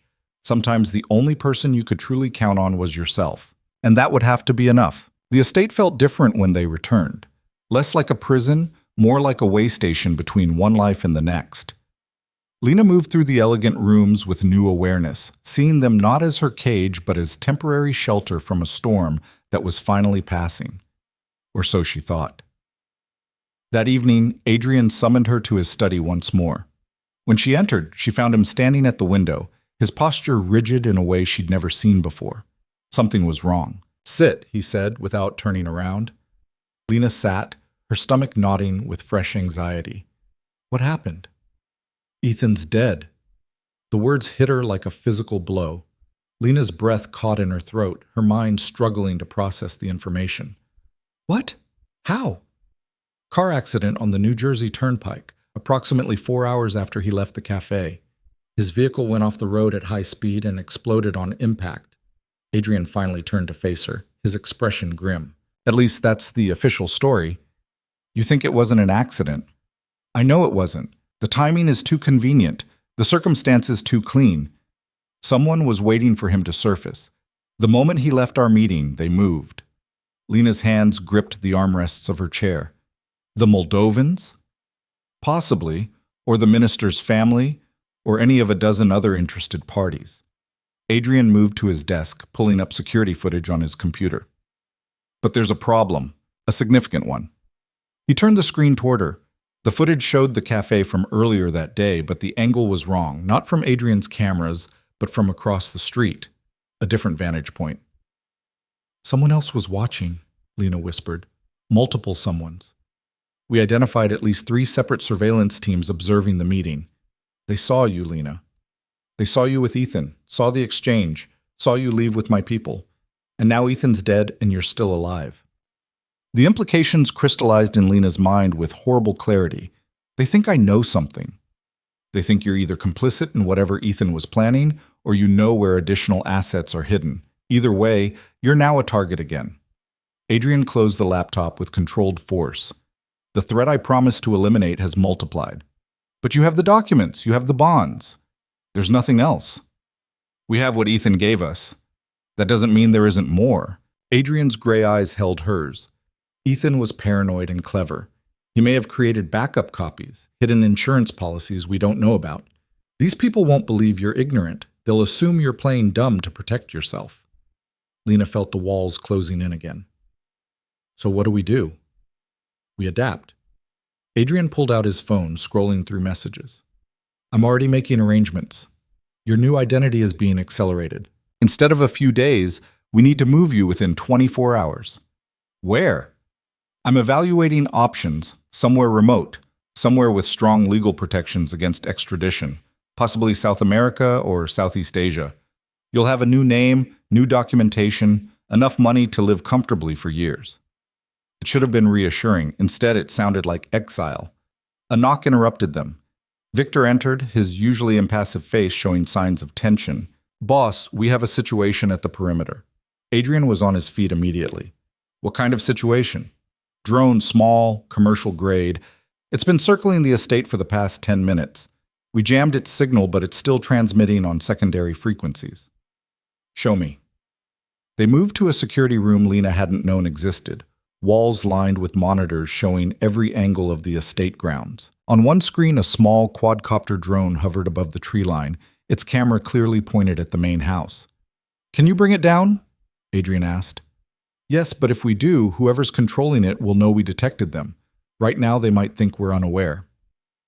Adrian considered this for a moment. Let it watch. But scramble the feed so they can't get clear images. I want to know who's flying it. Victor nodded and began typing commands into a nearby computer. The drone's jerky movements became more erratic as the jamming intensified. This is reconnaissance, Adrian said quietly. They're mapping our defenses, looking for weak points. Who? Lena asked, though she already knew the answer. Whoever killed Ethan. They're confirming you're here before they make their move. The drone suddenly dropped from the sky, disappearing into the trees. They've aborted, Victor reported. Signal's completely dead now. Adrian's jaw tightened. Double the guard rotation. I want eyes on every approach to the island. No one gets within a mile without me knowing about it. Already done, boss. And prepare the boat. If we need to evacuate Miss Carter quickly, I want options. Victor nodded and left to execute his orders. Adrian turned to Lena, and she saw something in his expression she'd never seen before. Genuine concern. Pack a bag, he said. Essentials only, clothes, documents, anything you can't replace. Keep it by your door. You really think they'll try something? I think they already are trying something. The drone was just the opening move. He moved back toward the main house, Lena following. These people are professionals. They don't act without planning. The fact that they revealed themselves at all means they're confident in whatever comes next.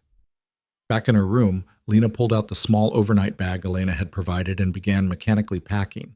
A few changes of clothes. The prenatal vitamins. Her phone and charger. The ultrasound photo she still carried despite everything. Her hand shook as she worked, adrenaline and fear making her clumsy. Just when she'd thought this nightmare was ending, it was starting all over again. A soft knock made her jump. It's me, Dr. Petrov's voice called. May I come in? Lena opened the door to find the doctor carrying her medical bag and a bottle of water. I heard what happened, Dr. Petrov said gently. How are you feeling? Terrified, Lena admitted. Again, still. I don't even know anymore. That's understandable. Here, drink this. You need to stay hydrated. The doctor pressed the water into her hands. I need to check your blood pressure. Stress isn't good for the baby. Lena sat on the bed while Dr. Petrov wrapped the blood pressure cuff around her arm. The familiar routine was oddly comforting. It's elevated, the doctor said, frowning at the reading. Not dangerously so, but higher than I'd like. Try to breathe slowly. In through your nose, out through your mouth. Lena obeyed, forcing her breathing into a steady rhythm. That's better. Dr. Petrov packed away her equipment. Lena, I know this is frightening, but Adrian won't let anything happen to you. I've seen him protect people before. He's very good at it. He's also the reason I'm in danger in the first place, Lena pointed out. Is he? Or is Ethan the reason? Or the criminals who hired Ethan? Or the corrupt officials who created this mess? Dr. Petrov sat beside her on the bed. In my experience, blame is rarely as simple as we want it to be. Adrian didn't create this situation. He's just trying to manage it. By shipping me off to some remote country where I don't know anyone or anything. By giving you a chance to start over, some people would kill for that opportunity. The words hung in the air, heavy with unintended irony. Sorry, Dr. Petrov said quickly. Poor choice of words given the circumstances. Despite everything, Lena found herself smiling slightly. It's fine. I know what you mean. A commotion outside made them both freeze. Shouting voices, running footsteps. Dr. Petrov moved to the window, pulling back the curtain. Stay here, she ordered, then hurried from the room. Lena stood frozen for a moment, then moved to the window herself. Below, she could see security personnel rushing toward the south perimeter, weapons drawn. Lights blazed across the grounds, turning night into day. Her phone buzzed, a text from Adrian. Stay in your room, lock the door. Don't open it for anyone except me or Victor. Lena locked the door with trembling hands, then grabbed her packed bag and moved it closer. If she needed to run, she wanted to be ready. Minutes passed like hours. Lena paced the room, her ears straining for sounds of gunfire or violence. But there was only shouting, organized and controlled. Whatever was happening, Adrian's people were handling it professionally. Finally, a knock at her door. It's Victor. I'm alone. Open the door. Lena checked through the peephole. Victor's broad face was unmistakable even in the dim hallway lighting. She unlocked the door. Victor entered quickly, closing and relocking the door behind him. What's happening? Lena demanded. Attempted breach at the South Dock, 2 men in a speedboat. We intercepted them before they reached shore. Victor's expression was grim. They had weapons, professional grade. This wasn't reconnaissance. It was a kidnapping attempt. Lena's legs went weak. She sat heavily on the bed. Are they alive? We need them alive for questioning. Boss wants to know who sent them. Victor moved to the window, checking the grounds below. But this changes things. We can't wait 24 hours. You need to leave tonight. Tonight? Boss is arranging transport now. Helicopter to a private airfield, then plane to somewhere safe. New identity will be finalized in transit. Where am I going? Victor shrugged. Boss doesn't tell me everything. Safer that way, but somewhere far from here. Somewhere these people can't easily follow. Another knock. Elena's voice this time. I have clothes for Miss Carter. Mr. Volkov sent me. Victor checked the peephole, then opened the door. Elena entered carrying several outfits on hangers. Travel clothes, she explained. Comfortable but professional. You'll be on a plane for many hours. And these. She handed Lena a folder. Your new documents. Study them carefully during the flight. You need to memorize everything. Lena opened the folder with shaking hands. Inside was a passport with her photo but a different name, Sarah Mitchell, born in Portland, Oregon. A driver's license matching the passport, credit cards, even a few receipts and business cards to flesh out the identity. Sarah Mitchell, Lena read aloud. Who is she? She's you, Adrian's voice came from the doorway. He entered, looking more disheveled than Lena had ever seen him, his shirt sleeves rolled up and a streak of what might have been blood on his collar. Or rather, who you're going to be. Marketing consultant, freelance, traveling abroad for work, pregnant but single. Father out of the picture. Simple enough to remember, complex enough to be believable. Is that your blood? Lena asked, pointing to his collar. It's not mine. Adrian's tone suggested she shouldn't ask whose it was. The men who tried to breach our perimeter are being questioned. So far they're not talking, but they will. How can you be sure? Because I'm very good at asking questions. The cold certainty in his voice made Lena shiver. But that's not your concern anymore. You'll be in the air within the hour, and by the time they provide useful information, you'll be far beyond anyone's reach. Elena began helping Lena change into the travel clothes. Dark slacks, a comfortable blouse that accommodated her small bump, a blazer that looked professional. Sarah Mitchell's clothes. Sarah Mitchell's life. Your destination is Auckland, Adrian said, consulting his phone. New Zealand, far from Eastern European conflicts, excellent health care, strong rule of law. You'll have an apartment waiting, bank accounts established, everything you need to build a life. New Zealand, Lena repeated numbly. I've never even been outside the country. You have now. Sarah Mitchell has traveled extensively for work. That's why the passport has stamps from several countries. Makes the identity more credible. He handed her a separate envelope. Instructions for when you land. Contact information for a lawyer who will help you establish yourself legally. And a phone number, mine, for emergencies only. Lena took the envelope, her mind reeling. Everything was happening so fast. An hour ago, she'd been packing for a nebulous future departure. Now she was leaving immediately, flying to the other side of the world to become someone else entirely. What about the baby? She asked. Medical care, birth certificate, all arranged. There's a private clinic in Auckland that handles expatriate births. They're discreet and professional. When the time comes, you'll have the best care available. Adrian checked his watch. The helicopter will be ready in 15 minutes. I need you on it. Dr. Petrov appeared with a small medical kit. Prenatal vitamins for 6 months. Anti-nausea medication. Contact information for an obstetrician in Auckland who's been briefed on your situation. She's excellent and completely trustworthy. Everything was moving with military precision, each piece falling into place with the efficiency of a well-executed plan. Adrian's people were good at this, at making people disappear, creating new lives from nothing, erasing inconvenient connections.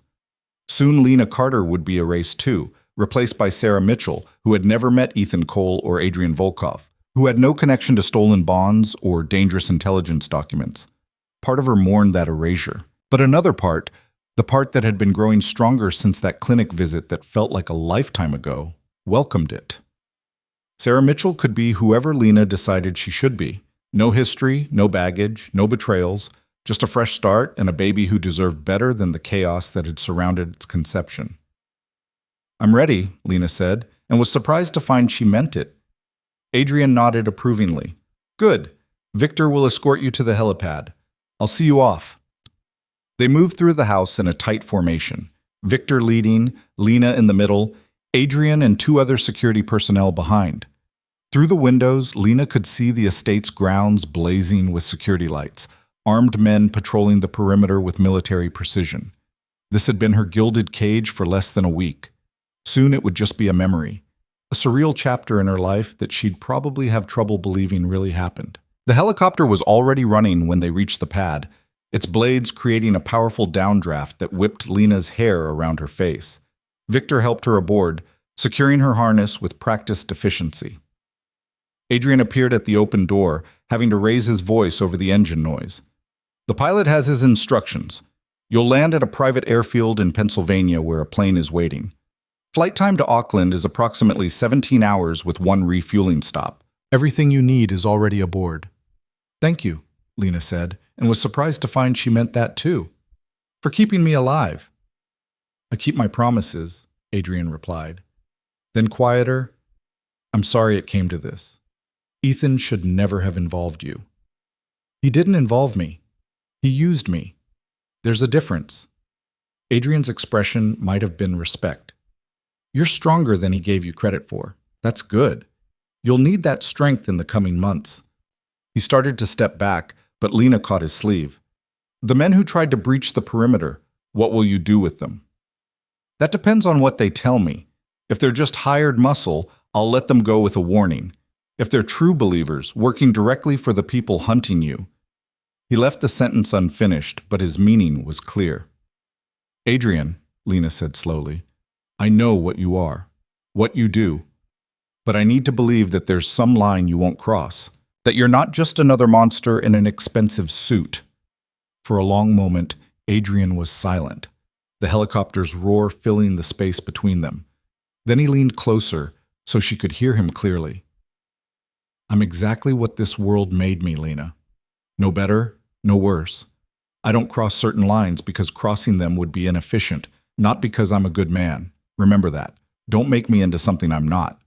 He stepped back and Victor closed the helicopter door. The aircraft lifted smoothly into the night sky, and Lena watched the estate shrink below her. Adrian stood at the edge of the helipad, a solitary figure in the harsh security lighting, watching her disappear. Then he turned and walked back toward the house, already pulling out his phone, already moving on to the next problem that needed solving. The flight to Pennsylvania passed in a blur. The pilot didn't speak except for brief status updates. Lena spent the time studying her new documents, memorizing Sarah Mitchell's backstory, trying to internalize this fictional identity until it felt real. The private airfield was small and dark, just a single runway and a handful of buildings. But the plane waiting there was impressive. A mid-sized private jet with leather seats and enough amenities to make the long flight comfortable. A flight attendant greeted her with a professional smile. "Welcome aboard, Miss Mitchell. We'll be departing shortly. Can I get you anything before takeoff?" Miss Mitchell. Her new name spoken aloud for the first time by someone who didn't know it was fake. "Just water, please." Lena settled into one of the plush seats, accepting the water and a blanket from the attendant. The cabin was configured for long-haul comfort, with fully reclining seats that could become beds, a small galley, even a private bathroom with a shower. Adrian's resources were terrifyingly extensive. The plane taxied and lifted off smoothly, climbing into the pre-dawn darkness. Below, America disappeared. Her home, her history, everything familiar. Ahead lay the Pacific Ocean and a country she'd only seen in movies, where she'd become someone else entirely. Lena pulled out the envelope Adrian had given her and examined its contents more carefully. Instructions for her arrival, keys to her new apartment, account numbers for banks she'd never heard of. And at the bottom, a simple business card with just a phone number printed on it. "For emergencies only," Adrian had said. Lena programmed the number into her phone under a fake name, just in case, then tucked the card away. She hoped she'd never need to use it. Hoped that once this plane landed in Auckland, her connection to Adrian Volkov and his dangerous world would be severed completely. But hope and reality, she'd learned, were often very different things. The flight attendant brought her breakfast as the sun rose somewhere over the Midwest. Lena ate mechanically, forcing down calories for the baby's sake even though her stomach churned with anxiety. Somewhere behind her, possibly still on the estate, Adrian was interrogating the men who'd tried to kidnap her, finding out who sent them, why they wanted her, what they thought she knew. Part of her wanted those answers, but a larger part just wanted to forget, to leave all of it behind and never look back. Sarah Mitchell wouldn't look back. Sarah Mitchell had no reason to. Her past was simple, uncomplicated, exactly what the document said it was. Lena closed her eyes and tried to become Sarah, tried to shed Lena Carter like a snake shedding old skin, leaving behind the woman who'd been betrayed and used and turned into a pawn in someone else's game. Hours passed. The plane flew on, crossing time zones and oceans. Lena slept in fits and starts, waking periodically to use the bathroom or accept food from the attentive flight crew. They treated her with professional courtesy, but no curiosity, as if flying pregnant women across the world in the middle of the night was perfectly routine. Maybe for them it was. The refueling stop was somewhere in Hawaii. Lena saw palm trees and warm sunshine through the window, but wasn't allowed to leave the plane. Security protocols, the pilot explained, they'd be on the ground for less than an hour. Then they were airborne again, this time over endless blue ocean.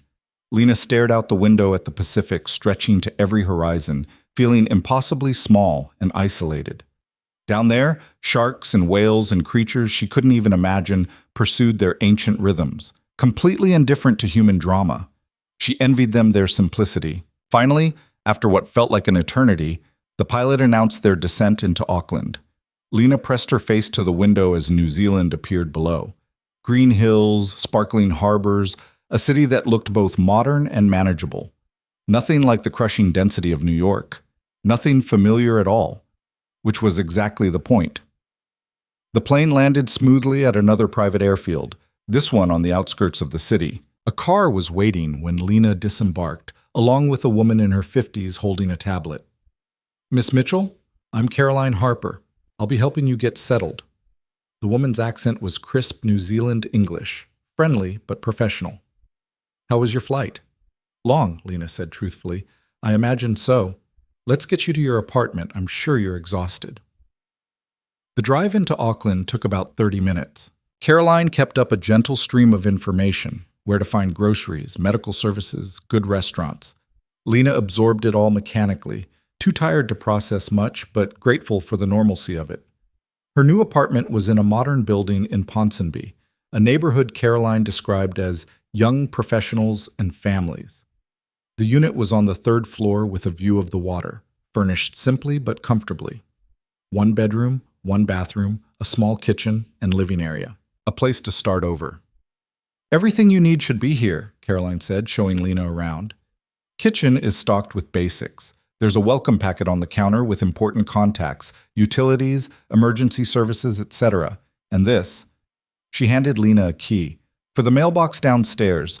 You should have some additional documents arriving in the next few days."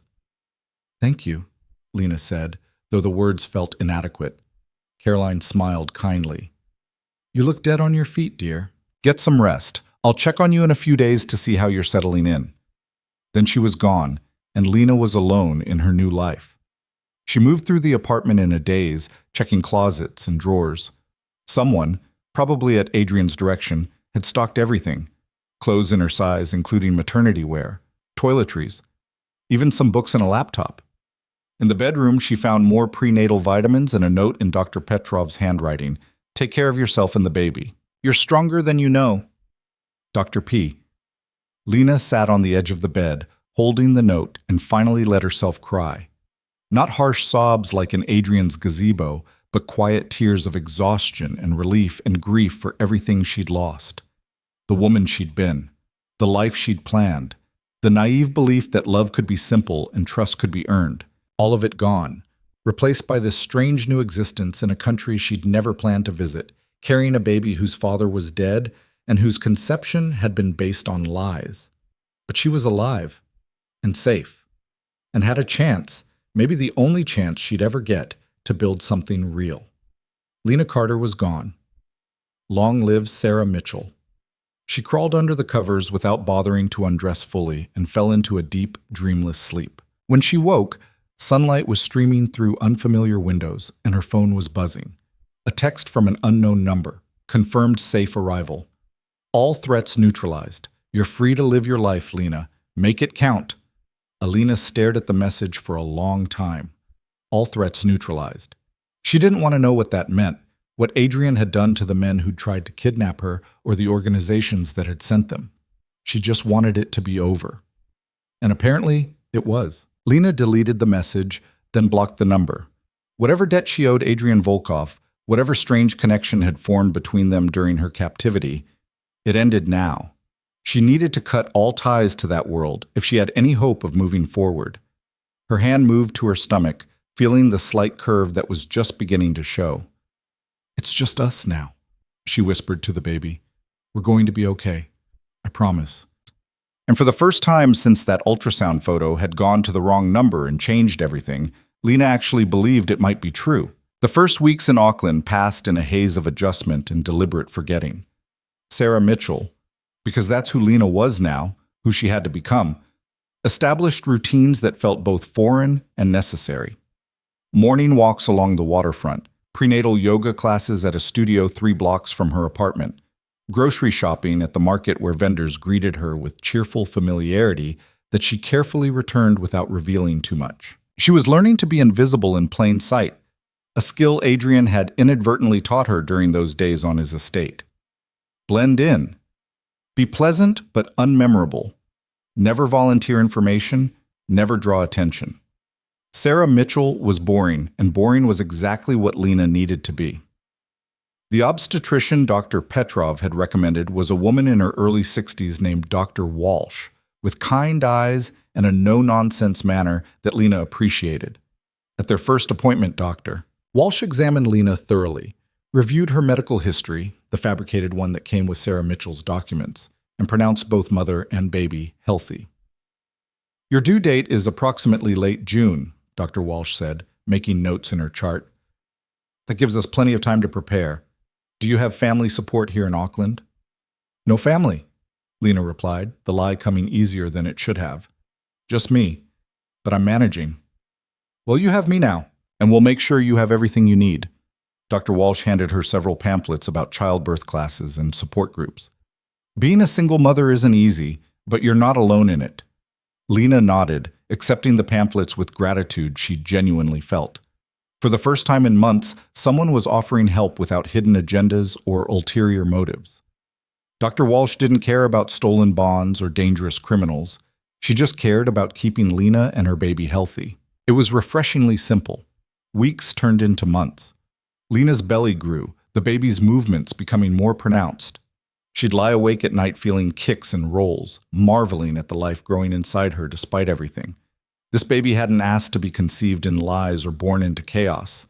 It deserved better, and Lena was determined to provide it. She enrolled in childbirth classes, sitting in a room full of couples who held hands and discussed nursery colors with the kind of mundane joy Lena could only envy. But she participated, learned breathing techniques, asked questions about labor and delivery, prepared herself for motherhood with the same methodical determination she'd once applied to surviving Adrian's world. Caroline checked in periodically, always friendly, always professional. She helped Lena navigate New Zealand bureaucracy, open a local bank account separate from the ones Adrian had established, even recommended a good lawyer for establishing the baby's citizenship. "You're doing remarkably well," Caroline observed during one visit, watching Lena move around the apartment with practiced efficiency. "Most of Mr. Volkov's clients take much longer to adjust." Lena paused in the act of making tea. "How many clients has he relocated?" "I don't ask specifics." "It's better that way." Caroline accepted the tea with a grateful smile. "But I've been doing this work for 5 years. You're not the first, won't be the last. What matters is that you're making a real life here. Some people never manage that." "What do they do instead?" "Live in the past, spend their time looking over their shoulders, waiting for the other shoe to drop. They never really settle because they never really believe they're safe." Caroline met Lena's eyes directly. "Are you safe, Sarah? Do you believe that?" It was the first time Caroline had directly asked about Lena's situation, breaking the careful professional distance she'd maintained. Lena thought about it honestly. "I don't know. Adrian said all threats were neutralized, but how can I ever really know?" "You can't. That's the truth of it. But you can choose to live as if you're safe, or you can choose to live in fear. Only one of those options is actually living." The word stayed with Lena long after Caroline left. Choose to live. It sounded simple, but the execution was anything but. Still, she tried. As autumn turned to winter in the southern hemisphere, opposite seasons still disoriented Lena sometimes, she began to truly settle. She made casual friends at her yoga class, surface-level relationships based on shared pregnancy experiences rather than deep emotional connection. She discovered a cafe she loved, a library where she could spend hours reading, a walking path along the coast where she could think.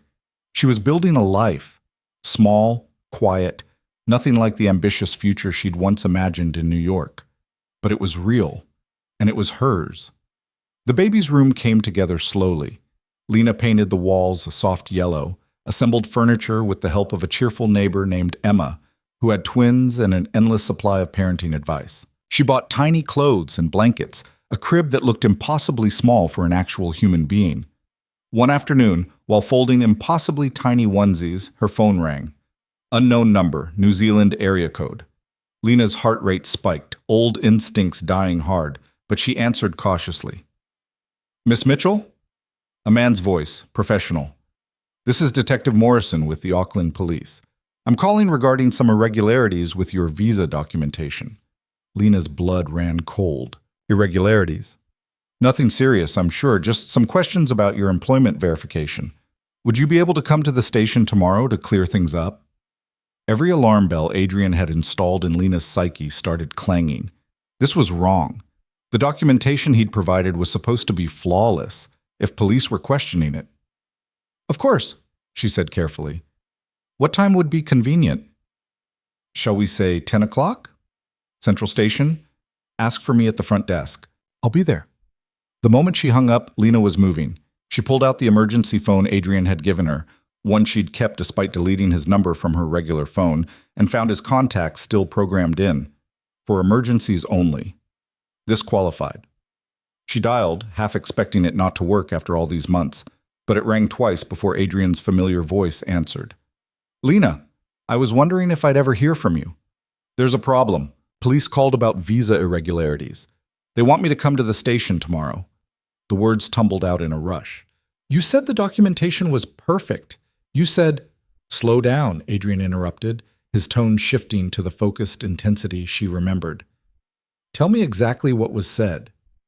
Lena repeated the conversation word for word, her memory sharp from months of hypervigilance. Adrian was silent for a long moment. That's not police procedure. They wouldn't call about documentation issues. They'd send an official letter. And they certainly wouldn't ask you to come to the station for something administrative. Then who? Someone pretending to be police. Someone who knows you're in Auckland and is testing to see if you'll respond to official pressure. Adrian's keyboard was clicking in the background. Don't go to that station. Don't call the number back. Give me 12 hours. Adrian, 12 hours, Lena. Stay in your apartment, lock the doors, and don't answer for anyone. I'll handle this. He hung up before she could argue. Lena stood frozen in her baby's half-finished nursery, tiny clothes clutched in her hands, feeling the walls of her safe new world cracking around her. She'd been so careful, so cautious. How had someone found her? The next 12 hours were among the longest of Lena's life. She locked every door and window, closed the curtains, and sat in her living room with her emergency bag packed in by the door, old habits from Adrian's estate reasserting themselves. The baby kicked restlessly, sensing her anxiety. Lena placed both hands over her swollen belly, trying to project calm she didn't feel. It's okay, she whispered. We're going to be okay. Adrian will fix this. She hated that she believed it. Hated that after months of building a life independent from Adrian Volkov and his dangerous world, the moment real trouble appeared, she'd called him immediately. But who else could she call? The police might actually be compromised. Caroline was a facilitator, not protection. Dr. Walsh was an obstetrician, not a bodyguard. Adrian was the only person who understood the threats she faced and had the resources to counter them. Her phone rang at exactly midnight. Adrian's number. Talk to me, Lena said immediately. The call came from a burner phone activated yesterday and already discarded, but I traced the purchase to a man named Viktor Kravchenko. No relation to my Victor. He's a fixer who works for various Eastern European interests, specializes in tracking people who don't want to be found. How did he find me? That's the interesting question. Your documentation should have been invisible, which means either there's a leak in my organization, unlikely but possible, or someone got access to immigration databases and ran facial recognition against recent visa applications. Can they do that? With enough money and the right contacts, absolutely. Adrian paused. The good news is that Kravchenko works alone. He was likely hired to verify your location and report back. The bad news is that whoever hired him now knows exactly where you are. Lena felt sick. So what do I do? Run again? Not yet.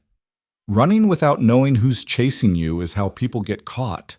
I need you to stay put while I identify who hired Kravchenko and why they want you. And if they come for me before you figure it out, they won't. I'm sending protection. 2 of my people, arriving on the next flight from Sydney. They'll be outside your building by morning. Ex-military, completely trustworthy. They'll keep you safe while I work. Lena closed her eyes, feeling the independence she'd built over months evaporating.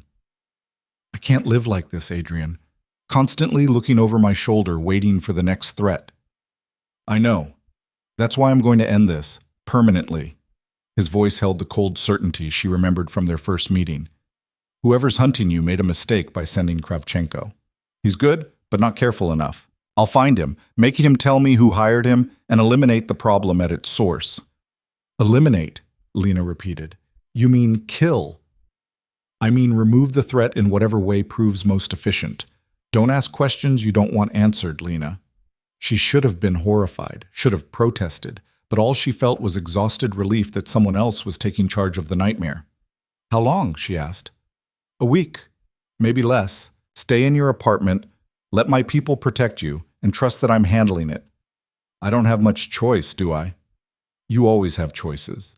You could go to the actual police, tell them everything, hope they can protect you through official channels. But we both know how that would end. He was right. She'd be turned over to immigration, her false documentation exposed, probably deported back to the United States, where the original threats still waited. Even if Adrian's cleanup had been thorough, she'd be vulnerable in ways she couldn't risk. Not now. Not pregnant and alone. "I'll stay put," she said quietly. "But Adrian, when this is over, really over, I don't want to owe you anymore. I want a clean break." "Understood. One final cleanup, then we're done. You'll never hear from me again." He hung up, and Lena sat in her locked apartment, waiting for morning and the protection Adrian promised. They arrived just after dawn, a man and woman in their 30s, both carrying themselves with the alert readiness of professional soldiers. The woman introduced herself as Claire, the man as Marcus. They showed Lena identification that meant nothing to her but somehow felt legitimate. "We'll be working in shifts," Claire explained, settling into position by the living room window. "One of us awake and alert at all times. You go about your normal routine as much as possible, but you don't leave the building without one of us with you. Clear?" "Clear," Lena agreed. "Good. Mr. Volkov says this should be resolved within a week. Until then, you're our only priority." Having armed guards in her apartment felt surreal. They were professional and unobtrusive, but their presence was a constant reminder that the danger she'd thought left behind had followed her across the world. The baby seemed to sense the tension. Its movements became more agitated, kicks stronger than usual. Dr. Walsh had warned Lena about stress during pregnancy, but how was she supposed to remain calm when her life was under threat again? 3 days passed. Lena tried to maintain normalcy, reading, light exercise, preparing meals, but everything felt performative, as if she were acting out the life of Sarah Mitchell while Lena Carter's past closed in. On the 4th day, Adrian called again. "I found Kravchenko. He's being cooperative." Lena didn't ask what cooperative meant in Adrian's world. "Who hired him?" "The minister's family, the Moldovan whose bonds Ethan stole. They're convinced you know where additional assets are hidden. Apparently, Ethan told several people he had insurance policies scattered around the world. They think he told you about them." "He didn't. I didn't even know about the first theft until you told me."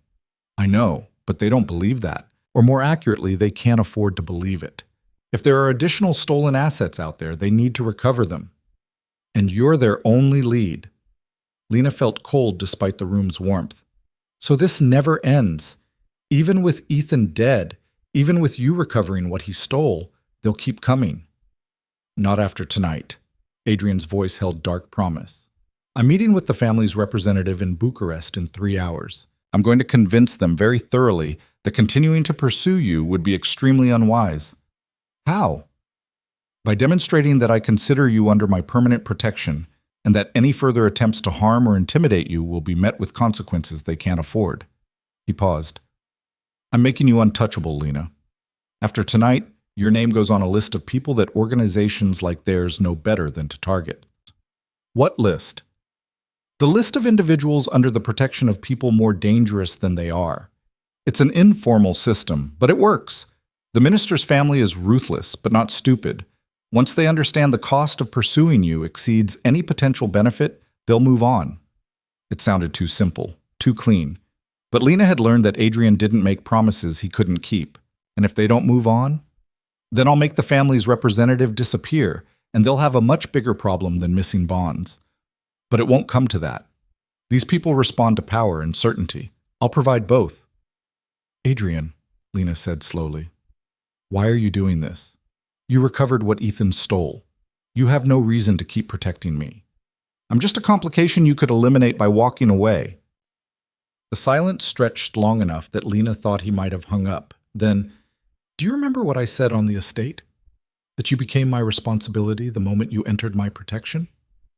"Yes. That doesn't end just because geography changes. I don't abandon my responsibilities, Lena. I finish what I start. Always." His tone softened almost imperceptibly. "Besides, that baby is partially my doing. If I hadn't hired Ethan, if I hadn't created the circumstances that brought you together, none of this would have happened. I owe you a life free from the consequences of my choices." It was the closest thing to an apology Adrian Volkov would ever offer, and Lena felt unexpected emotion tighten her throat. "Thank you," she whispered. "Don't thank me yet. Wait until this is actually over."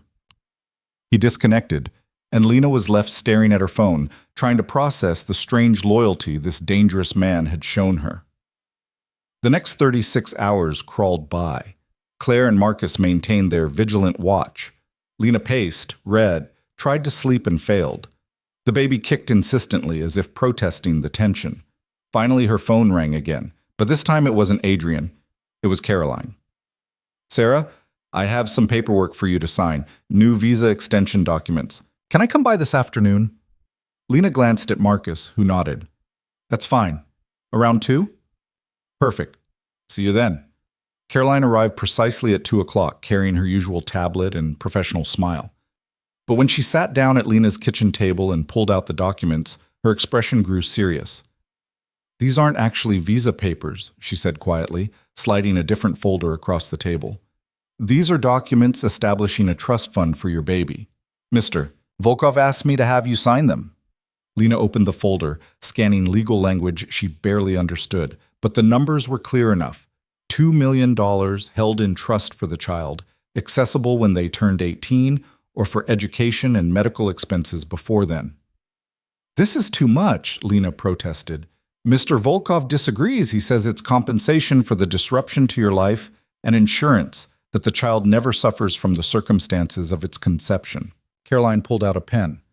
"He's also established a separate account for your immediate needs. $500,000. It's yours to use however you wish. No strings, no obligations." Lena stared at the documents, overwhelmed. This was generosity on a scale she couldn't comprehend. Life-changing money that would ensure she and her baby never worried about security again. "Why?" she asked. "Why this much?" Caroline's expression softened. "Because Mr. Volkov keeps his promises. He told you that if you cooperated, you'd be set for life. This is him honoring that commitment. But it's more than cooperation. This is guilt, perhaps," Caroline interrupted gently, "or responsibility, or maybe just the way a man like Adrian Volkov says he's sorry for the chaos he brings into people's lives. Don't overthink it, Sarah. Just accept it and build the life you deserve." Lena signed the documents with shaking hands, watching Caroline witness and notarize each page. When it was done, Caroline packed everything away and stood. "There's one more thing. Mr. Volkov asked me to give you this when the paperwork was complete." She handed Lena a sealed envelope. After Caroline left, Lena sat alone in her kitchen. Claire had discreetly moved to the living room to give her privacy and opened the envelope. Inside was a single sheet of paper, Adrian's precise handwriting filling half the page. "Lena, by the time you read this, the threat from the minister's family will be neutralized. They've been convinced that pursuing you would be catastrophically expensive. You're safe. Permanently. The money in trust for your child is not charity. It's compensation for being caught in crossfire that should never have touched you. Use it to give that baby every opportunity you didn't have. The separate account is for you. Start a business, travel, do whatever brings you peace. You've earned it. I'm told you want a clean break when this is over. You'll have it. After today, my people will withdraw. Caroline will remain as your local contact for legal matters only, but you'll never hear from me again unless you choose to reach out. One request. When the baby is born, if you're comfortable doing so, send a photo to the email address below. Not because I have any claim to the child, I don't, but because I'd like to know that something good came from all this chaos. You're stronger than you realize, Lena Carter. Stronger than Ethan ever deserved, stronger than circumstances required. You'll be an excellent mother. Live well. Be happy. Forget about men like me. Adrian. Beneath the message was an encrypted email address. Lena read the letter 3 times, tears streaming down her face.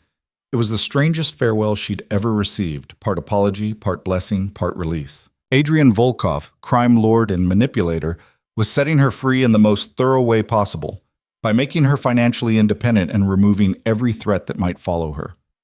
That evening, Claire and Marcus received a call. After a brief conversation, Claire approached Lena. "We're pulling out tomorrow morning. Mr. Volkov says the job's done. You're clear." "Just like that?" "Just like that." Claire smiled slightly. "Whatever he did in Bucharest, it worked. The threat level has dropped to 0. You're off everyone's radar." "How can he be sure?" "Because Adrian Volkov doesn't do anything halfway. When he says you're safe, you're safe." Claire extended her hand. It's been a pleasure protecting you, Miss Mitchell. Enjoy your life. They left the next morning, and Lena was alone again. But this time, the solitude felt different. Not isolation or hiding, but genuine peace. The weeks that followed felt almost surreal in their normalcy. No threats. No mysterious calls. No surveillance. Just Lena, growing steadily larger with pregnancy, preparing for motherhood in her quiet Auckland apartment. She signed up for a childbirth class at the local hospital, where she met other expectant mothers who became actual friends rather than surface acquaintances. She let herself trust them with small truths, that she was single, that the father wasn't in the picture, that she was both terrified and excited about impending motherhood. They embraced her without judgment, sharing their own fears and hopes with the easy camaraderie of women facing the same unknown future. Lena's due date approached. Dr. Walsh pronounced her and the baby perfectly healthy. The nursery was complete, filled with supplies and tiny clothes, and the optimism of new beginnings. On a warm December morning, summer in the Southern Hemisphere still strange to Lena after a lifetime of winter Christmases, her water broke while she was making breakfast. The calm she'd expected evaporated instantly, replaced by primal panic. But training from childbirth class kicked in. Breathe, time contractions, call the hospital. Emma from next door drove her to the hospital, chattering nervously about her own twin delivery while Lena breathed through increasingly intense contractions. Labor was everything the classes had promised, and worse: painful, exhausting, transformative. Dr. Walsh coached her through each stage with calm authority. Nurses appeared and disappeared, monitoring machines and offering encouragement. 14 hours after her water broke, Lena pushed her daughter into the world. The baby's first cry was the most beautiful sound Lena had ever heard. They placed the tiny, squirming infant on Lena's chest, and she looked down at the small face, scrunched and red and absolutely perfect, and felt something fundamental shift inside her. This was hers. This tiny person was completely, unconditionally hers. She's beautiful, Dr. Walsh said, smiling. What's her name? Lena had spent months considering names, making lists, eliminating options. But looking at her daughter now, only one felt right. Hope, she said quietly. Her name is Hope. Because despite everything, the betrayal, the danger, the fear, this baby represented hope. The possibility of something pure and good emerging from chaos. A fresh start built on love rather than lies. Hope Carter. She'd use her real surname, not the Mitchell fiction. This baby deserved to be connected to who Lena actually was. Not the identity she'd assumed for survival. The nurses took Hope for her first checkup, while Lena was cleaned and moved to a recovery room. When they brought her back, swaddled in a soft pink blanket, Lena held her daughter and felt tears streaming down her face. "We made it," she whispered to Hope. "We're going to be okay. I promise you, we're going to be okay." 3 days later, Lena brought Hope home to the apartment she'd transformed into a home. Emma and the other neighbors she'd befriended came by with meals and gifts and offers of help, creating an impromptu support system that Lena gratefully accepted. This was what family looked like when you built it yourself. Not blood, but choice. People who showed up because they wanted to, not because they had to. 2 weeks after Hope's birth, while the baby slept in her bassinet and Lena dozed on the couch, she remembered Adrian's request. The photo. She debated for a long time. Sending it would maintain a connection to a world she'd worked hard to leave behind. But Adrian had kept his word about everything. He'd protected her, freed her, and asked for only this one small thing in return. Lena picked up her phone and took a picture of Hope sleeping peacefully. Her tiny fist curled against her cheek. Then she opened her email and typed the address Adrian had provided. She attached the photo and wrote a brief message. "This is Hope Carter, born December 18th, healthy and perfect. Thank you for making it possible for her to grow up safe. I couldn't have survived any of this without your help. I hope you find peace too, wherever you are. Lena." She hit send before she could second-guess herself. The reply came 3 hours later. "She's beautiful. You chose well with her name. I'm glad you both made it through safely. Live well, Lena. You've earned it." Alina deleted both emails, cleared her cache, and blocked the address. Final severing of final ties. The months that followed were consumed with the beautiful chaos of new motherhood. Sleepless nights and first smiles, Tiny milestones celebrated with Emma and the other mothers from her support group. Hope growing from a fragile newborn into a sturdy, curious baby who seemed determined to explore every corner of her small world. Lena used part of Adrian's money to start a small consulting business, marketing work she could do from home while caring for Hope. It wasn't glamorous, but it was hers, built on her skills, not someone else's lies or manipulations. Hope's first birthday arrived, and Lena threw a small party in their apartment. Emma came with her twins. Other mothers from the support group brought their babies. They sang and ate cake and celebrated this tiny person who'd changed Lena's entire world. That night, after everyone left and Hope was asleep, Lena sat in the nursery and thought about everything that had led to this moment. The ultrasound sent to the wrong number, Adrian's estate, the confrontation with Ethan, the flight across the world. All of it had been terrifying, all of it had nearly broken her, but it had also brought her here, to a life she'd built herself, with a daughter she loved more than she'd thought possible. A life free from the weight of other people's expectations or deceptions. Lena Carter had died the night she became Sarah Mitchell, but someone stronger had emerged from those ashes. Someone who knew her own worth, who wouldn't accept less than she deserved, who would fight for her child with everything she had. The woman Ethan had manipulated wouldn't have survived. The woman Adrian had protected might have. But the woman Lena had become, forged in crisis and refined in isolation, would thrive. She looked down at Hope, sleeping peacefully in her crib, and made a final promise. You'll never have to wonder if you're loved. You'll never have to question your worth. You'll grow up knowing that you're enough, exactly as you are. I'll make sure of it. Hope stirred slightly, a small smile crossing her sleeping face, and Lena felt her heart overflow with fierce, protective love. The mistake that had started everything, that wrong tap sending an ultrasound to a stranger, had seemed like the worst thing that could happen. But it had led to this, to hope, to a new life built on strength rather than naivety, on truth rather than comfortable lies. Lena had lost everything she thought she wanted, and gained everything she actually needed. As moonlight filtered through the nursery windows, Lena sat beside her daughter's crib and finally, truly, let go of the past. Let go of the woman she'd been, the life she'd planned, the fairy tale that had never been real. She chose, instead, to live fully in this present. This beautiful, messy, hard-won present where she was enough and Hope was loved, and tomorrow held possibility rather than threat. Somewhere across the world, Adrian Volkov continued his dangerous work, making deals and breaking enemies and living in shadows. Somewhere else, Ethan Cole was nothing but ashes and memory. But here, in a small apartment in Auckland, Lena Carter had found something neither of those men had ever given her: freedom, safety, peace, and the absolute certainty that she would never again allow anyone to write her story but herself.